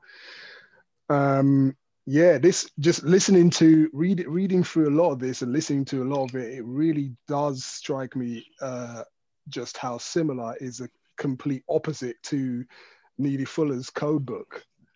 It's really interesting, and just how, if I can use that word, just how dastardly white supremacists go about the practice of racism, white supremacy. And it was interesting also where it said about the individual person what is it? Let me see what it said. The document suggests individuals being independent but working to achieve the same goal therefore united, right? And I think maybe we can learn a lot from this code book and Neely Fuller's code book, if you know what I mean. I think in terms of doing what they call counterintelligence. And actually, it didn't escape me when I can't remember who was reading it earlier when they started laughing when it said give lengthy and incomprehensible explanations when asked a question or something like that. And Timothy Wise sprung to mind. I don't know if it did for everyone else, but sometimes when you are talking to suspected, when you're talking to suspected racists, sometimes they do kind of just use that what's that word, circumlocucious sort of thing, what using many words when one word will do, right? There's a in terms of, I think there's someone earlier that was saying about using other organizations that pretend that they're going to do something about racism, white supremacy, and they don't. So that's obviously a form of sabotage. There's a video, there's a one such organization called Anti-Racist Resources actually on Instagram, which I'm going to do a nice little video about soon as well. And so this has been an education. It's been quite interesting, this book. Miss B. Very well said, Mr. Brian. Thank you. Hello. Also, I want to go back to the very, very beginning when they were talking about sabotaging like protests, and how at that part I was thinking about Black Lives Matter when people protest, and at least here in this city, in New York, they found, like, wherever they would protest, all of a sudden there'd be a random pile of bricks or sticks or something that's not normally there. And people were pointing that out in the news. And also there was a recording of a white guy, and he had on all black, and he had an umbrella up, and he had a hammer, and he was breaking windows. And the black people around were like, no, don't do that, because then we get blamed for that. And it was at a Black Lives Matter protest, and it also happened with other people as well. But one thing that is so interesting is that the black people are telling this white person who's in good camouflage, don't do that, we will get blamed, not realizing that's the point. That's probably the point. So their response shouldn't be that, stop that, we will get blamed. And the response should probably be like, okay, now we're going to make sure the blame falls on you, and we're going to investigate you. Another thing I would like to point out is that this book is 70 years old. 70, 75 years old. That's almost a century. And there's most likely methods and techniques that are being used right now, which is, like this, what Helen just described. What Helen just described is coming from a book on how to disrupt political movements. I'm sure we might be able to find a book that has already been declassified, or it might be in one of the books that are not declassified. So like more up-to-date strategies are being used right now. But since they would probably come from this same field of military intelligence, some of the principles still there. They have this united independent approach. They have a whole bunch of strategies and tactics. And they make sure that they are invisible in plain sight, using like the bricks on the road. That sounds, yeah. If anything, it sort of reinforces for me the would-be effectiveness of Neely Fuller's code book if followed by more non-white people, especially the part where it says about acts of simple sabotage multiplied by thousands of acts of simple sabotage multiplied by thousands of citizen saboteurs can be an effective weapon against the enemy, right? And I think if more of us, applied that sort of thing in relation to working against racism, white supremacy, that would be very, very effective. So this really reinforces for me the effectiveness of Neely Fuller's codebook. I think if adopted by more non-white people, I think it'd be very, very effective. Well said. I think the document being so concise and to the point is a great example of how when in the business of racism, white supremacy, white people are very direct, and they have no problem teaching their fellow white people how to do the same. So it allows me to understand the way they use words in a more overstanding way, because I'm now able to suspect that maybe they're using all these words not because they're like emotional, but maybe because they are intentionally attempting to practice racism against me by confusing me with their words or trying to distract me from my original question or point. But that was something I noticed. Miss B?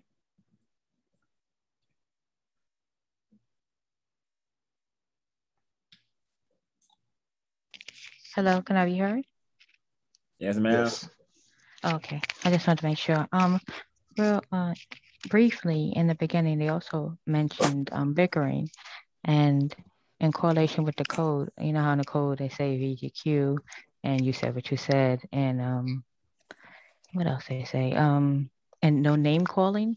So they mentioned how they use bickering as a way of division and cause problems and take the focus on whatever the protest is really about. And if you apply Neely Fuller's work, you know, the VGQ and no name calling, then that eliminates the bickering. And I suspect that there are a few popular YouTubers who constantly keep bickering going so that we won't focus on white people, so we won't focus on the problem.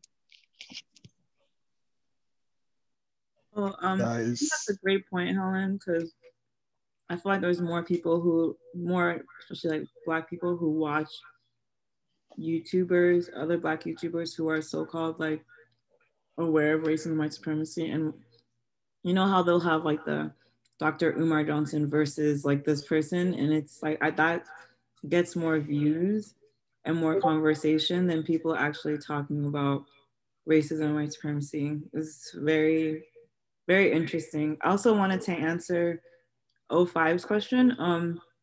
It seems like it was declassified in 2008. And from what I see, like there was a big media push to make it seem like it was almost like a quirky, funny thing, like this simple sabotage manual. Like, oh, look at all the ways that this manual is similar to your boss at work, type of thing. Instead of really, like, there's parts in here where, you know, they're talking about putting like spikes in trains and like putting faulty train cars, and that could kill like possibly like tens or hundreds of people. It's not really like anything, like there's a lot of serious things that, and it's that's what really interests me about it, is that they can just have like to produce an act of simple sabotage. They don't mind the fact that like other white people would die possibly from it, because like they're aware, I guess, that the greater good is more important than that, because some of these acts could have killed so many people. I'm sure they have killed many people if they've done them. Yeah, that reminds me of the part where they're instructing simple saboteurs, racist suspects, race soldiers on how to create fires and burn down buildings. And at the very last bit of that section, it mentioned the benefit of the fire possibly spreading to other areas in the vicinity. And that is just definitely a great indication that like the loss of life and non-targeted people's properties is of no loss to the system of race and white supremacy at all.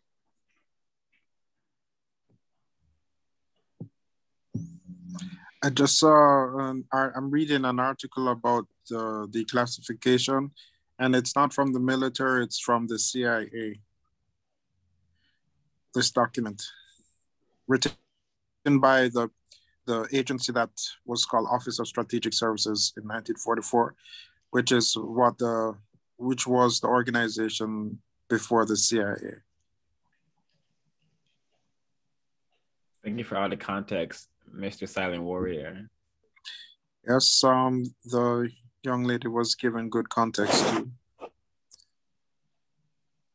But yeah, I mean, game is.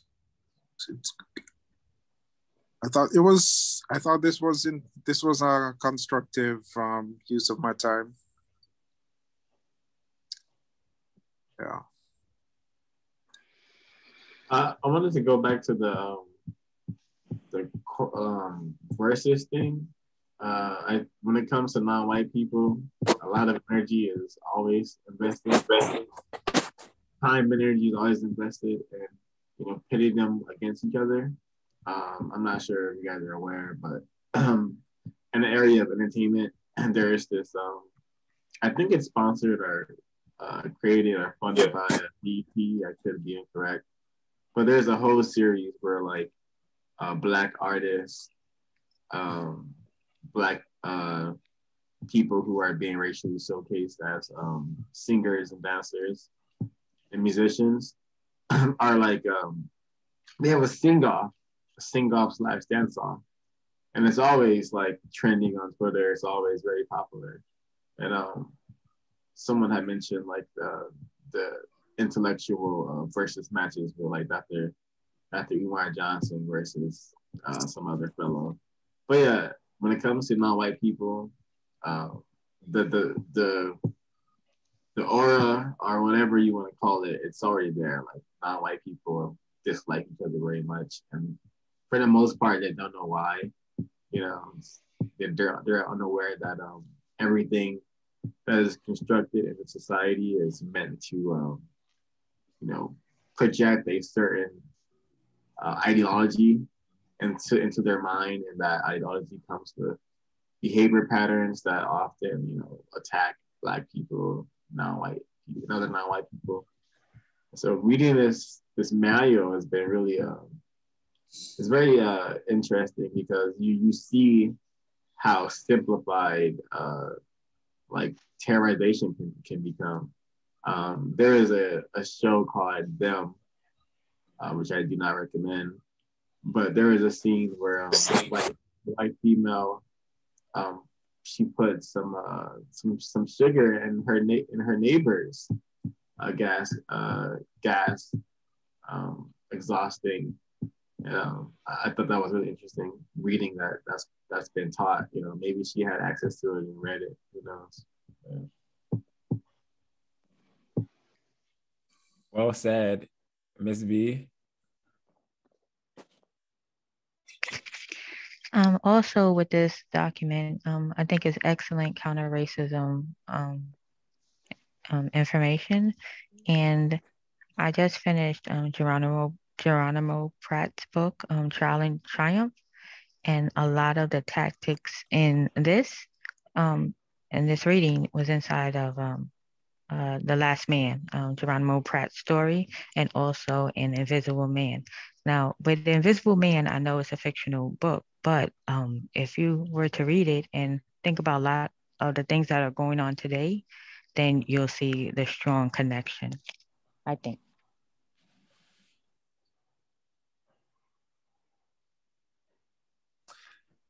Go ahead. Go ahead. Oh, I was gonna say, I think something that's really interesting too is the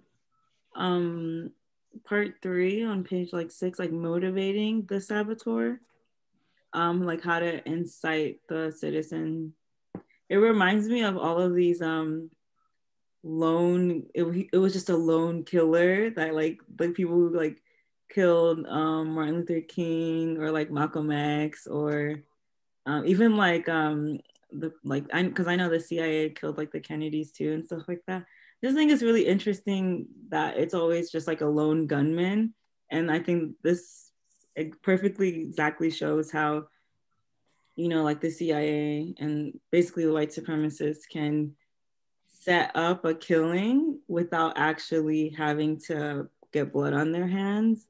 And it just reminds me of all the people too, like overseas, who have been murdered by lone killers or who have been murdered by their second in command, like in Burkina Faso with Thomas Sankara and things like that.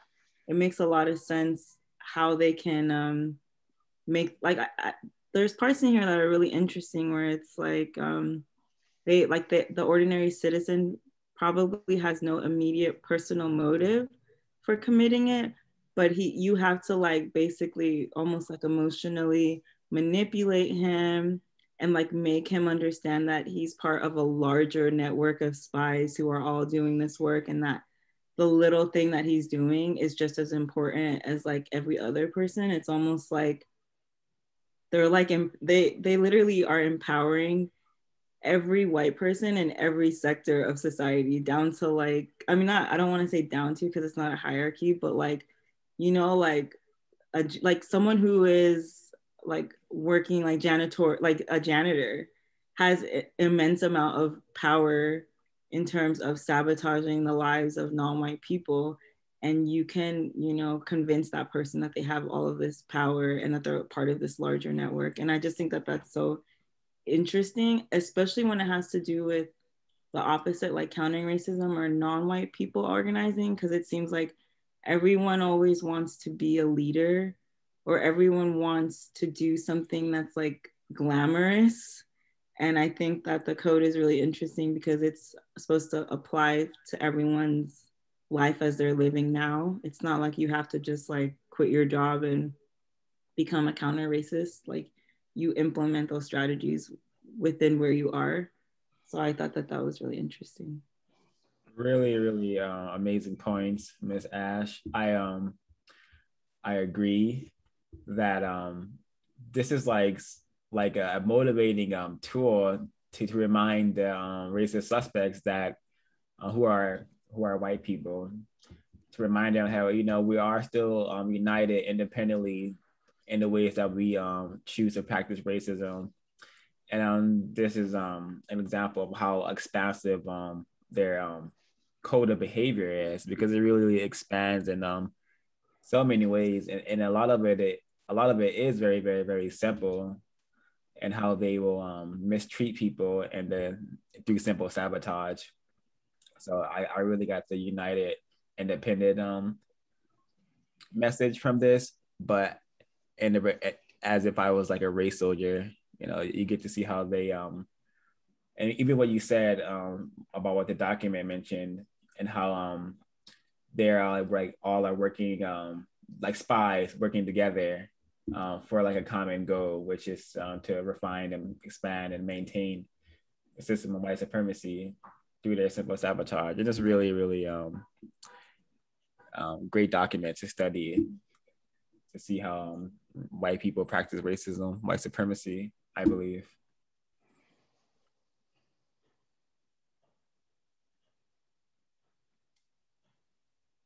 Was there anything else that anyone picked up from the document? I see Miss B may have something to share. I had something. Miss B, you want to go first? No, you can go ahead. So this document was reminding me of how we have, someone mentioned earlier, so many lone wolves. So this reminded me of Theodore Kaczynski, also known as the Unabomber. who was mailing bomb packages and who was doing his own version of simple sabotage. And it makes me think about all the young school shooters in America who get their who have to plan what they're doing, because these are young children for the most part, and some of them are young teens. But I am starting to suspect that within the white psyche, no matter the age at this point, there is like a killer psychopathic element to it. So, for example, well, what kind of child wakes up and plans on this day, I'm gonna go get my parents' gun and I'm gonna go to school and I'm gonna kill as many people as possible. To me, that type of rationale can only foster and manifest, and in a society where the system of racism, white supremacy, teaches Urugus, white people, that killing is fun, that killing is necessary, and killing is like it's their nature. There's films that are really popular in America called Natural Born Killers, American Psycho.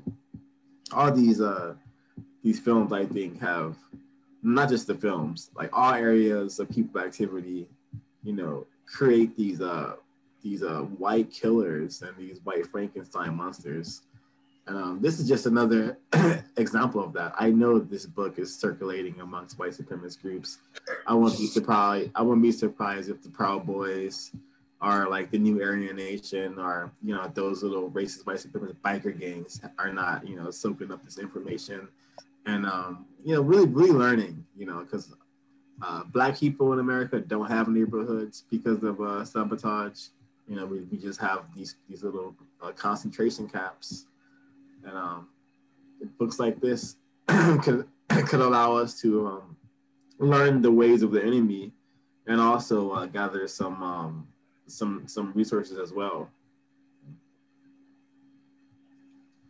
That's true, because they say children start to learn about racism at 6 months.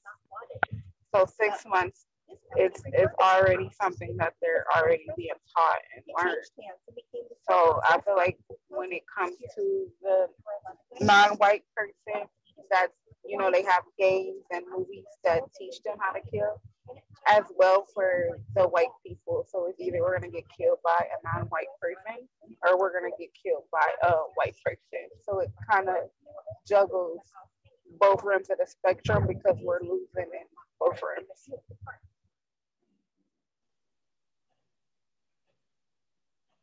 Sir, I don't know if you know, but Ted Kaczynski, I don't know if it was the OSS or the CIA, but at Harvard, they did psychological experiments on him. And there's a documentary I watched about it. So what you were saying about him committing acts of simple sabotage is definitely accurate. I think the type of stuff they did on him was really damaging.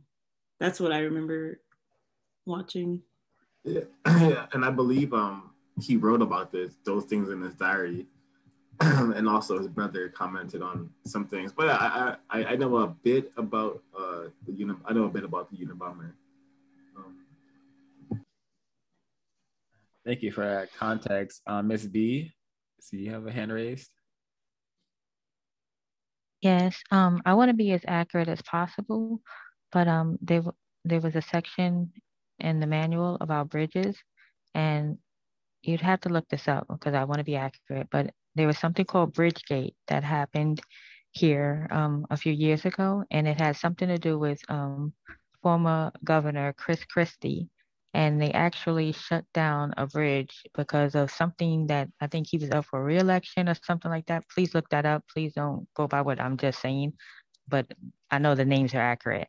And um, and an EMS truck was on the bridge, and someone died because they weren't able to continue going on the bridge because they shut it down. They caused a huge traffic jam. And now, you know, reading this manual, I'm like, oh, wow, that makes sense. This definitely has something to do with that. And the second thing that I want to mention, they mentioned something about cars. And when you take your car to the auto mechanic to get fixed, and how a lot of tricks are being played on the cars. And I've had attempted family members experience poor service from the auto mechanic. And now after reading this manual, I'm thinking, you know, maybe it was done deliberately. I think it was done deliberately, definitely. And yeah, that's it for now. Very, very well said, Ms. B. That part reminds me of how, and also in the document, just simple sabotage looks like what number 2 says. When the enemy asks for directions, give him wrong information, especially when enemy convoys are in the neighborhood. Truck drivers can spread rumors and give false information about bridges being out, ferries closed, and detours lying ahead. So even the act of like attempting to get help from a racist suspect in the form of like directions, like could be putting yourself in danger if they are wanting to practice racism or simple sabotage against you. It's just so deceptive. And this document is just a really great example of how confusion and deceit and it's just a huge component to how the system operates. That reminds me of one of the questions that we asked the white people on the book club a couple of weeks ago, where they were saying, I'm sorry to interrupt, Ms. Carice, but there's a lot of background. I know, I'm in a car. I'm sorry. Okay. I'll go ahead. I can still hear you quite a bit. Okay. When we asked the white people questions on Wednesdays, like a couple of weeks ago, and we asked, can they be like a outlier, or like how do we are able to trust what you guys say without being, you know, if it's deceiving? Like, how could we trust you? And I know one of the guys was saying, like, not all white people are untrustworthy. Like, you can't label us as all like that, but couldn't tell us why and how, or why should we label you guys like that. So that just reminds me of the spectrum of like how deceiving that we'll never know what we're getting in the situation of dealing with them in any aspect.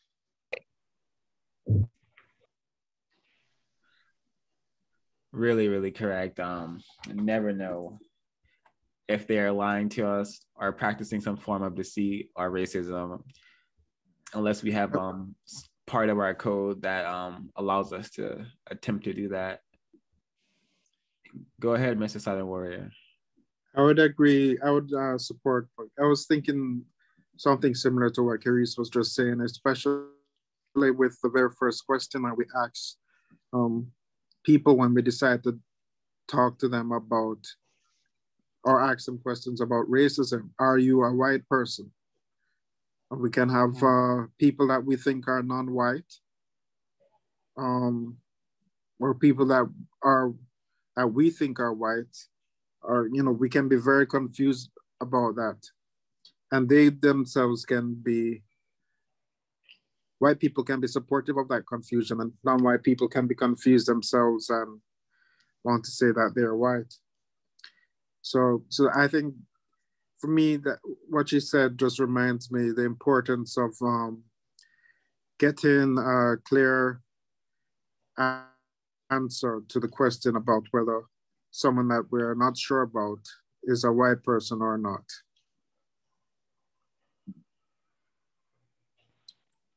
Because if the person is, if the person says that they're not white, but you think they're ambiguous, could suggest, the suggestion is to like kick back and observe them and don't say anything to them. And if they are, if it's a white person that's claiming to be non-white, you also kick back and don't say anything to them. But it's important to be able to identify people. Um, what group are they in? Because if someone says that they are white,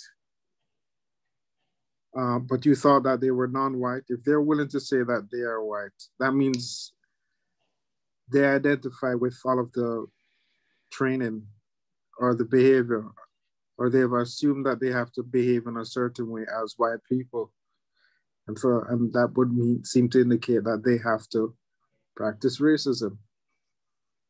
They have to put down black people. They have to not consider non-white people as humans. They have to, and also they have to not. They don't have to care about telling non-white people the truth because they're not human, or they don't deserve to be treated as humans. I'm still off of that Kill All the Brutes TV series. I mute my line. I think Ed had something to say.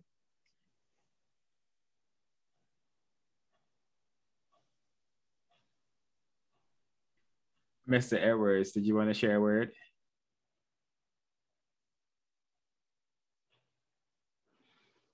I think another thing that was another pattern that kept popping up was the techniques and tactics to be used to waste the so-called enemy's time, like simple sabotage, simply in the form of like a bus driver.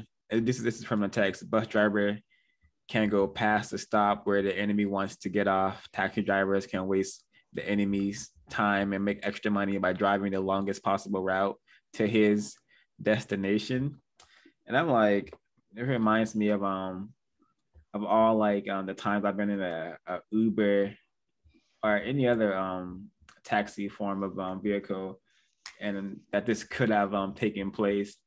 And reminded of what Helen said about the simple sabotage occurring when non-white people take their cars to mechanics. I heard about that occurring on one of the episodes of the Cows quite recently, where I believe a driver had their car sabotaged by a mechanic, possibly a racist suspect.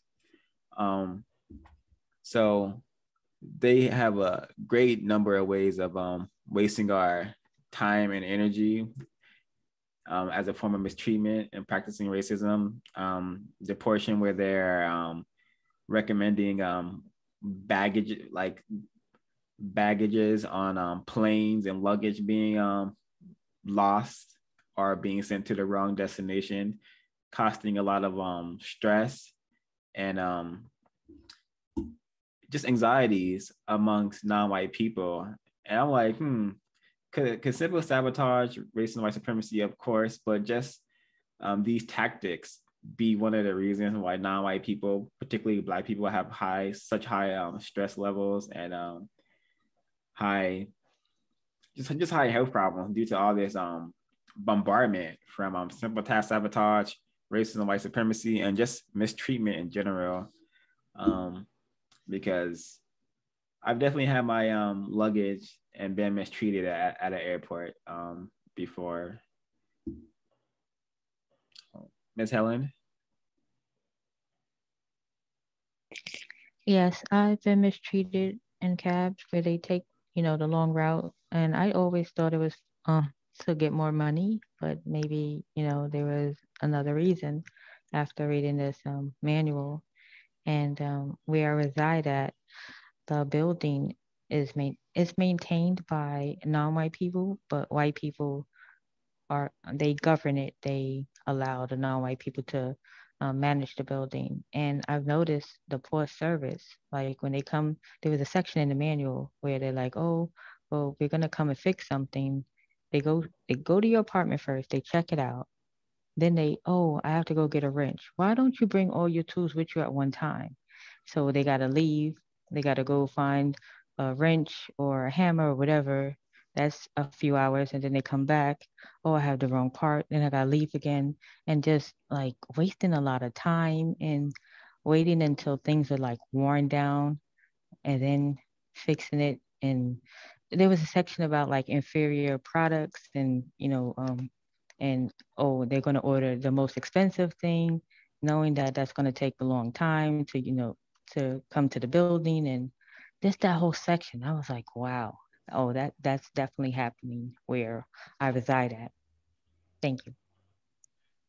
Yeah, also, and them costing you time and energy could also be allowing them to make more money, because like they could be adding that time to them having to go get the tools and whatnot to their so-called hourly rate. So just like the taxi driver situation. So practicing racism, the system has set it up so that when a white person practices racism, they often get some sort of benefit from it, material benefit to say the least. Thank you for all the really great insight into this document.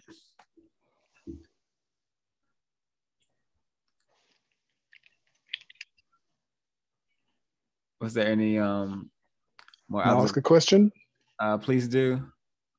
Yeah, I was going to say that as more and more non-white people are using the word code and seem to be organizing ourselves a little better, communicating a little better in terms of trying to figure out how to effectively eliminate system of racism, white supremacy, I think more of us are being encouraged even more to fight and belittle each other, and also fight with suspected white supremacists online as well.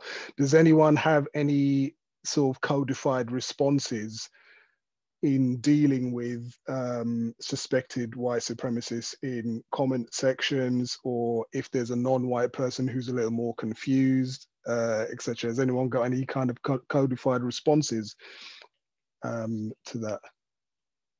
First thing I do is ask the person, are you a white person?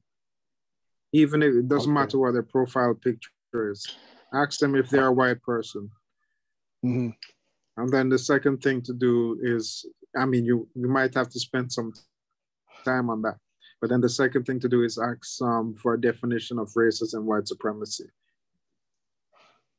Aha, okay. And staying in the question mode and be like a bulldog. Do not let go until you get the answer for your question. Don't be distracted by name calling. Get the answers.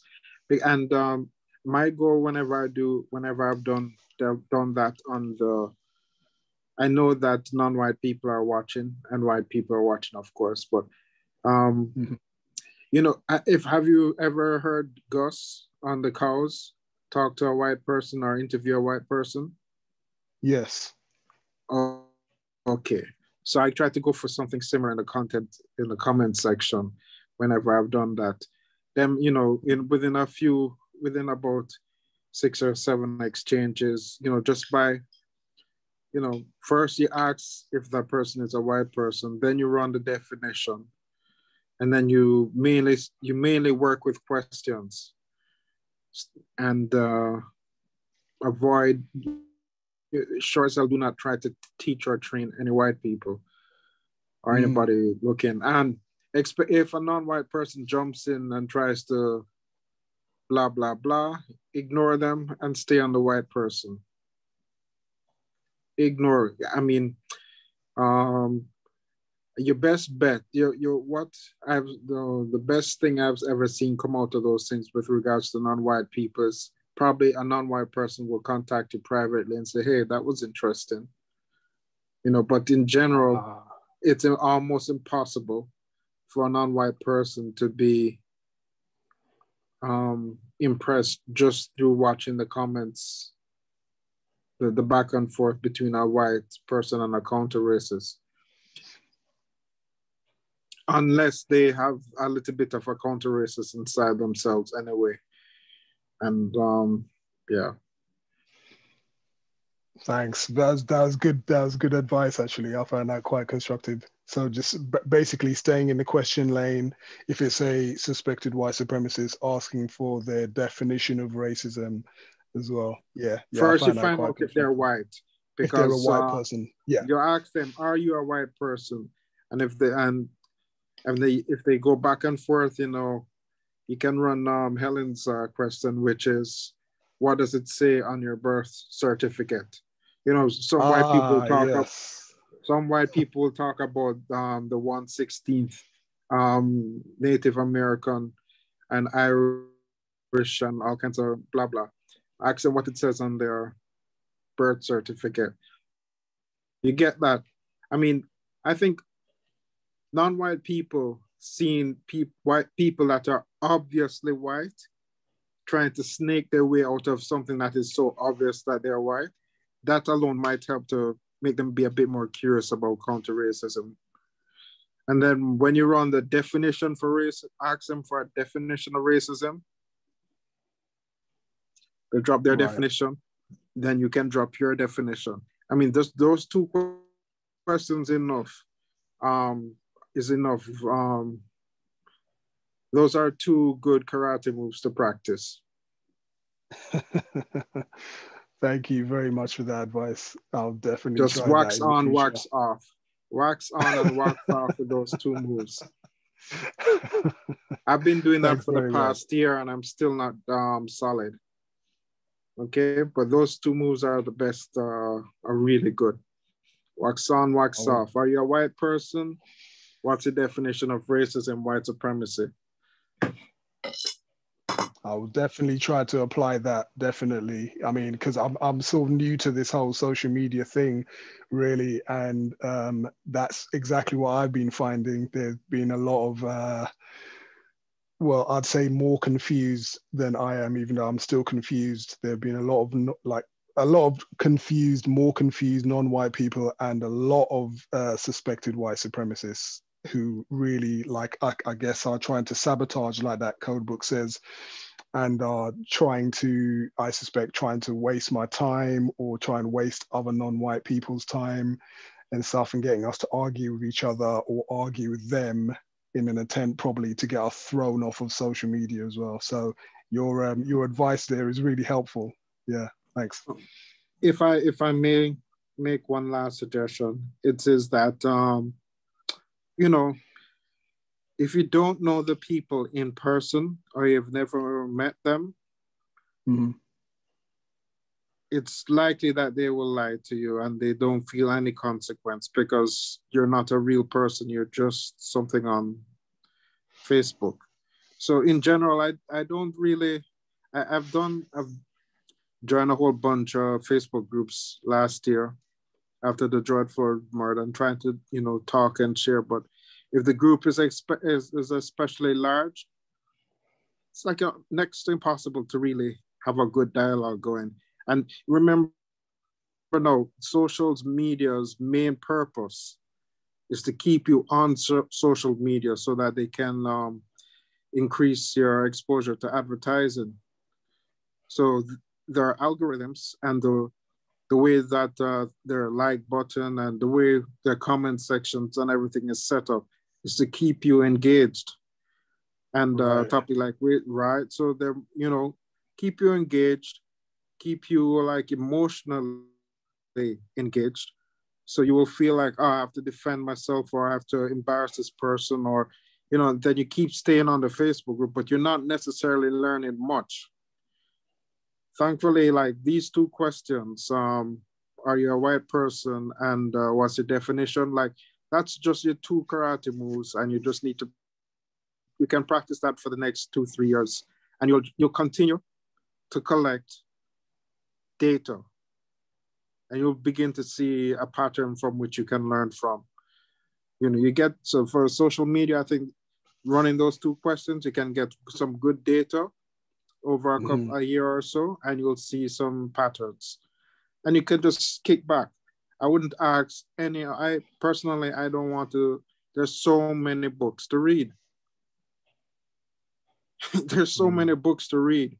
And I'd much rather read a book by suspected white supremacists or white racists, like this White Fragility book that I've been planning to read, than talk to some white person who's already trained to fuck with non-white people. Yeah. You know what I mean? Yeah. You're better. I feel I'm better off spending my time developing my comprehension skills, my reading ability to like read what because the people that you talk to on Facebook, some of their talking points are like they're coming from the philosophies of the people who write the books. So take, for example, Tim Wise and White Fragility. Like White Fragility is the latest fashion now. And if you go to some of, like I'm on just one Facebook group that has white people talking about racism in it, and they love White Fragility and they love Ibrahim's anti-racist book. And I feel like they are. I suspect that this is not much different from what it was like in the 70s, where you had Black people talking about Black power, had wonderful Afros on, Afrocentric clothing, reading lots of books, or maybe not, or listening to good music, and being very outright about wanting justice and ending racism. And then white people saw that, they listened and they said, teach us, teach us. And they just took that information, put it in a feedback loop, and refined the system of racism, white supremacy. So some of these people on Facebook, they're also there to, they're either there to waste your time, or if they're there to so-called listen and refine their practice of racism, white supremacy. So I hit them with the 2 karate moves. Are you a white person? That makes it hard for them to practice deception. And what's your definition of racism, white supremacy? That makes it hard for them to practice deception as well. And so that's that's my. I hope that was helpful, sir. Well said. The person who asked the question has parted, but I would add that I would highly recommend not having any long and drawn out back and forth with any individual on the internet. It could be a simple saboteur, just doing as he mentioned, trying to waste your time and energy. So maybe just try to make a statement indicating that we're in a system of racism and white supremacy, and a system of justice will be better, and leave it as that, or just don't engage at all, is what I would recommend. Definitely reminded me of the document of just a ton of bickering being created amongst the Quislings, and I guess in the system of race and white supremacy, the Quislings are the enemies are the non-white people. So they have definitely done a wonderful job at producing tons of bickering amongst ourselves, and also amongst racist suspects who may even only be on Facebook interacting with non-white people as their refined way of practicing racism. Like that may be how they've decided to mistreat you, by pretending to care about racism and just talking about it in a really confusing and shallow way. That is something to think about. Was there any more comments to be shared about the text, or any other? Yeah, I wanna say one more thing. It's just so much. This book reminds me of a. So I went to a school called Paul Revere for middle school, and it reminds me of, I don't know why, but we were in a history course class, and I believe I was in the 8th grade, and Paul Revere was a middle school in Brentwood, California, which was a white suburb. And for some reason, the teacher, the curriculum involved us watching American History X, which is a white supremacist propaganda film. And after watching that film, the next day, like all the kids in the class were calling black people. They were calling us niggers, but they were saying vinegar. So a black person got up, they would say vinegar, you know. And there was a white student by the name of Hunter, who started bringing knives to school, and it just shows the psychological effects that a film could have on people. So now I'm looking at this simple sabotage manual, and then I believe that when black people, non-white people experience mishaps with their cars, first of all, like all mechanics are gonna try to scam and turn you into a forever customer. So I would just investigate fixing things yourself, or going to like someone who you can trust, who's not gonna ruin your car, have you coming back there in 3 to 4 months, because that's what the goal is. Just like hospitals, you know, are engineered to make people sick and keep them sick, and then turn them to a forever customer. So back to this book. This book is gonna continue to train white supremacists, and you know, so will films continue to do. So it's really important for us to read these types of things. Thanks 0526 for bringing this to my attention. Who knew how it's so amazing how much damage can be done with just a little manual such as this. And I believe that's it for myself. I read on Business Insider that this was declassified in 2008. Isn't that when Obama took office? That brings support to your idea that this was declassified for white supremacists.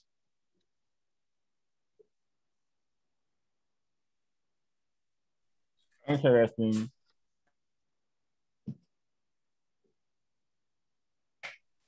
Very well said, Mr. Sir. Every area covered.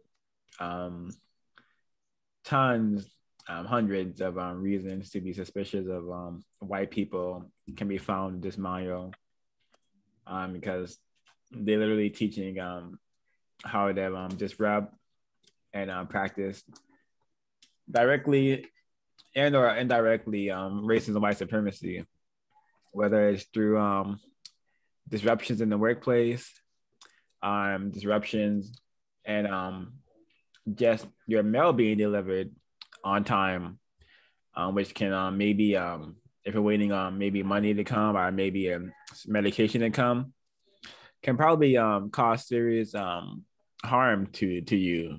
So they are really they have it covered. They have the system of racism, white supremacy covered. That's why we need to really get serious about producing justice. It was just suggested to mention maybe simple sabotage in a really dangerous form. A simple sabotage is by Hardaway. Brandon Lee, Bruce Lee's son, was killed, and I believe I'm correct in this, but it's always best for one to do their own research and the things that I mentioned on this broadcast. But I believe Brandon Lee was killed during on set by a prop gun.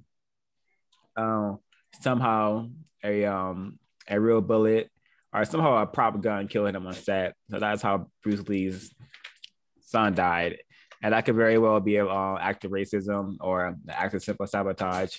And then Bruce Lee died. by someone giving him sleeping pills that killed him. Yeah, and Bruce Lee was killed by, as what we just mentioned, being given a deadly dose of sleeping medication, I believe. So simple sabotage can be very deadly. It takes nothing but like a household items to cause engines to start on fire when they've been started. Cause your car to go out of commission while you're driving it due to it being sabotaged. So and it could be no coincidence that there's a video game called Hitman Blood Money, where you are also given a chance to assassinate a target by switching their prop gun with a real gun in the same manner that Brandon Lee was killed. So perhaps a way of the racist white supremacists glorifying what they did to Brandon Lee, victim of racism, and having us being able to do it in video games for fun. Really, really interesting, the refinement and continuation of this system and how it can be glorified in so many ways.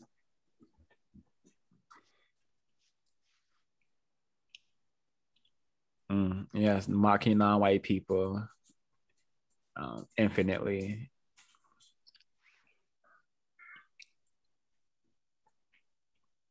Was there any other comments that someone wants to make? I just want to say that I learned a lot from everybody today, actually. So this is my first time joining you guys on this platform, and yeah, I'd just like to say thanks for everybody, because I learned quite a lot today.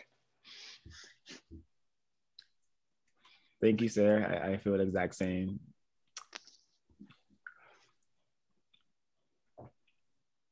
So maybe we could get into closing comments. Would anyone like to start?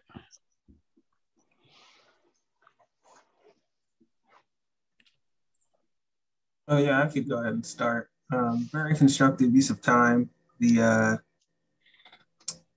This manual, kind of exposed more of, the activities that the suspected racists or confirmed white supremacists are up to.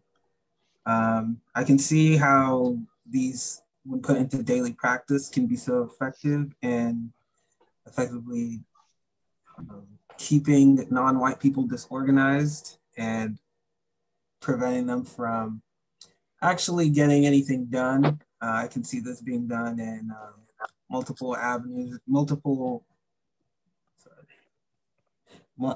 multiple areas of activity. Specifically, I see a lot of this being done in like governmental agencies, when Black people are seeking constructive help because they need it. I can see a lot of this being implemented. So this was definitely a good read, and I thank everybody here for sharing their thoughts. I did learn a lot, so I look forward to the next discussion. Thank you.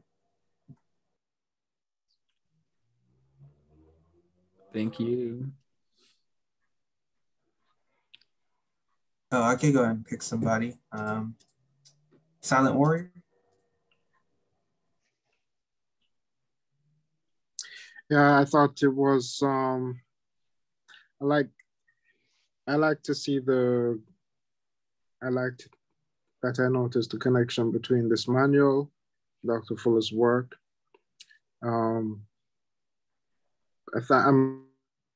grateful that it was so short, 36 pages. That's also typical of what I would imagine military intelligence work to be.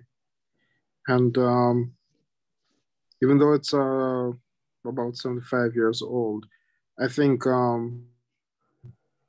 you'd see like that currently white supremacy in the three-letter agencies, that they would be using manuals written in the same way with the same clearly listed objectives, good definitions, and a whole lot of examples for their practitioners.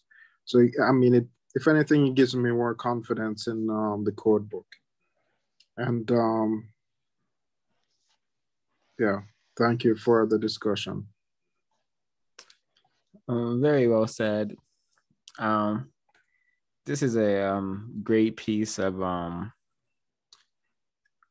information on COINTELPRO and how it's very important for victims of racism, individuals who are attempting counter-racism should be aware of what COINTELPRO looks like and how it is practiced by white people, and as simple as causing confusion, causing disruptions, simple things taking multiple people to get done. I'm reminded of the part where it says, insist on doing everything through channels, never permit shortcuts to be taken in order to expedite decisions.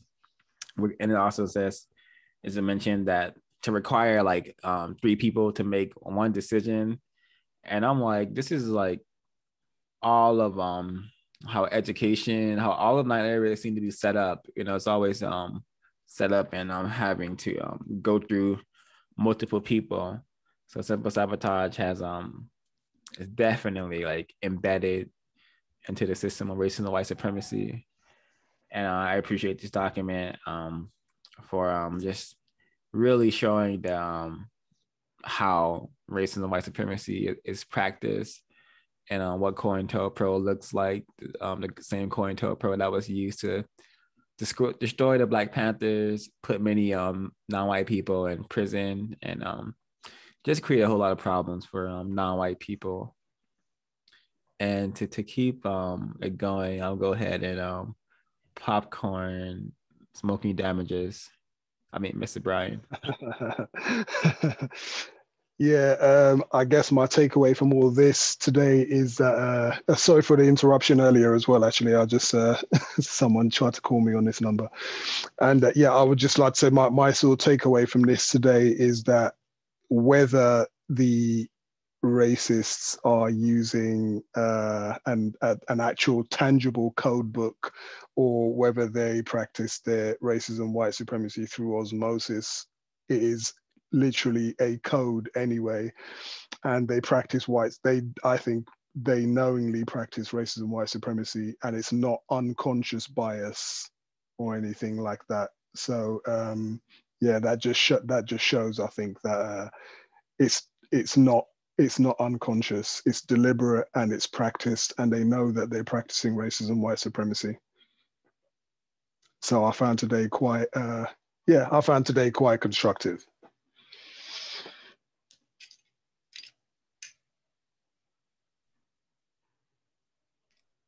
Closing comments, anyone? I'll go next. I found, yeah, I thought this was a really informative read. I really appreciated it. I learned a lot from it. Something that I'm interested in is like how their tactics have changed now because of, you know, like the internet. And I think that's probably why they released it, is because a lot of these things may not be exactly as relevant. A lot of the tactics, like some of them are in terms of communication, but others may not be like as relative or relevant. But I'm interested in like the tactics that are used now. I think it's really informative. It makes me just think about a lot of things, like not just have happened to like me, but things that happen in people's neighborhoods. And I just wish that more people would read things like this, because I feel like sometimes when I talk to people who are not reading, they just make you seem like you're really paranoid or something. But I don't think I think that they're just afraid of really understanding what's really happening, because it's easier to exist in whatever like fun world that they're in.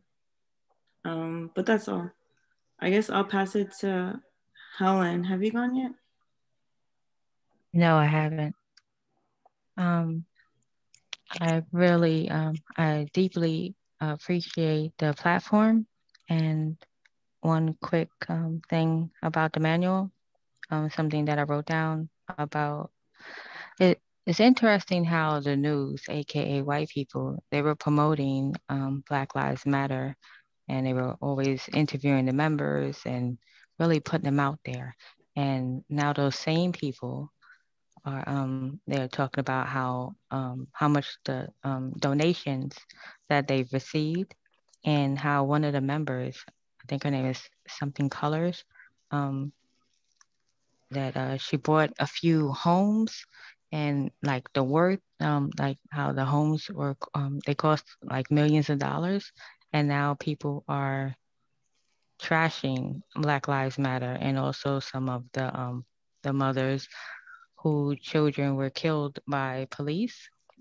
And um, yeah, I think that's really dangerous. And even one of the members, she mentioned how dangerous that is, how they're mentioning, you know, how much money she's spending on homes and how much money her organization has received and stuff like that. And just wanted to say how I appreciate the platform, and I hope it keeps going. Thank you, Miss B. Anyone like to share closing comments?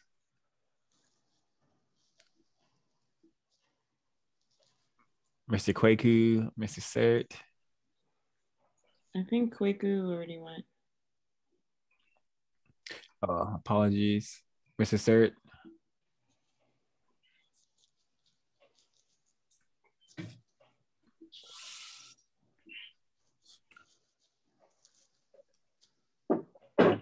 Alrighty, I think we'll be able to wrap it up. Truly appreciate everyone's insightful and comments. Definitely learned a lot from everyone who shared and truly a really important document. I hope to read more declassified works and to get a overstanding on exactly how racism, white supremacy is practiced, since I'm not able to find a white person who will tell me.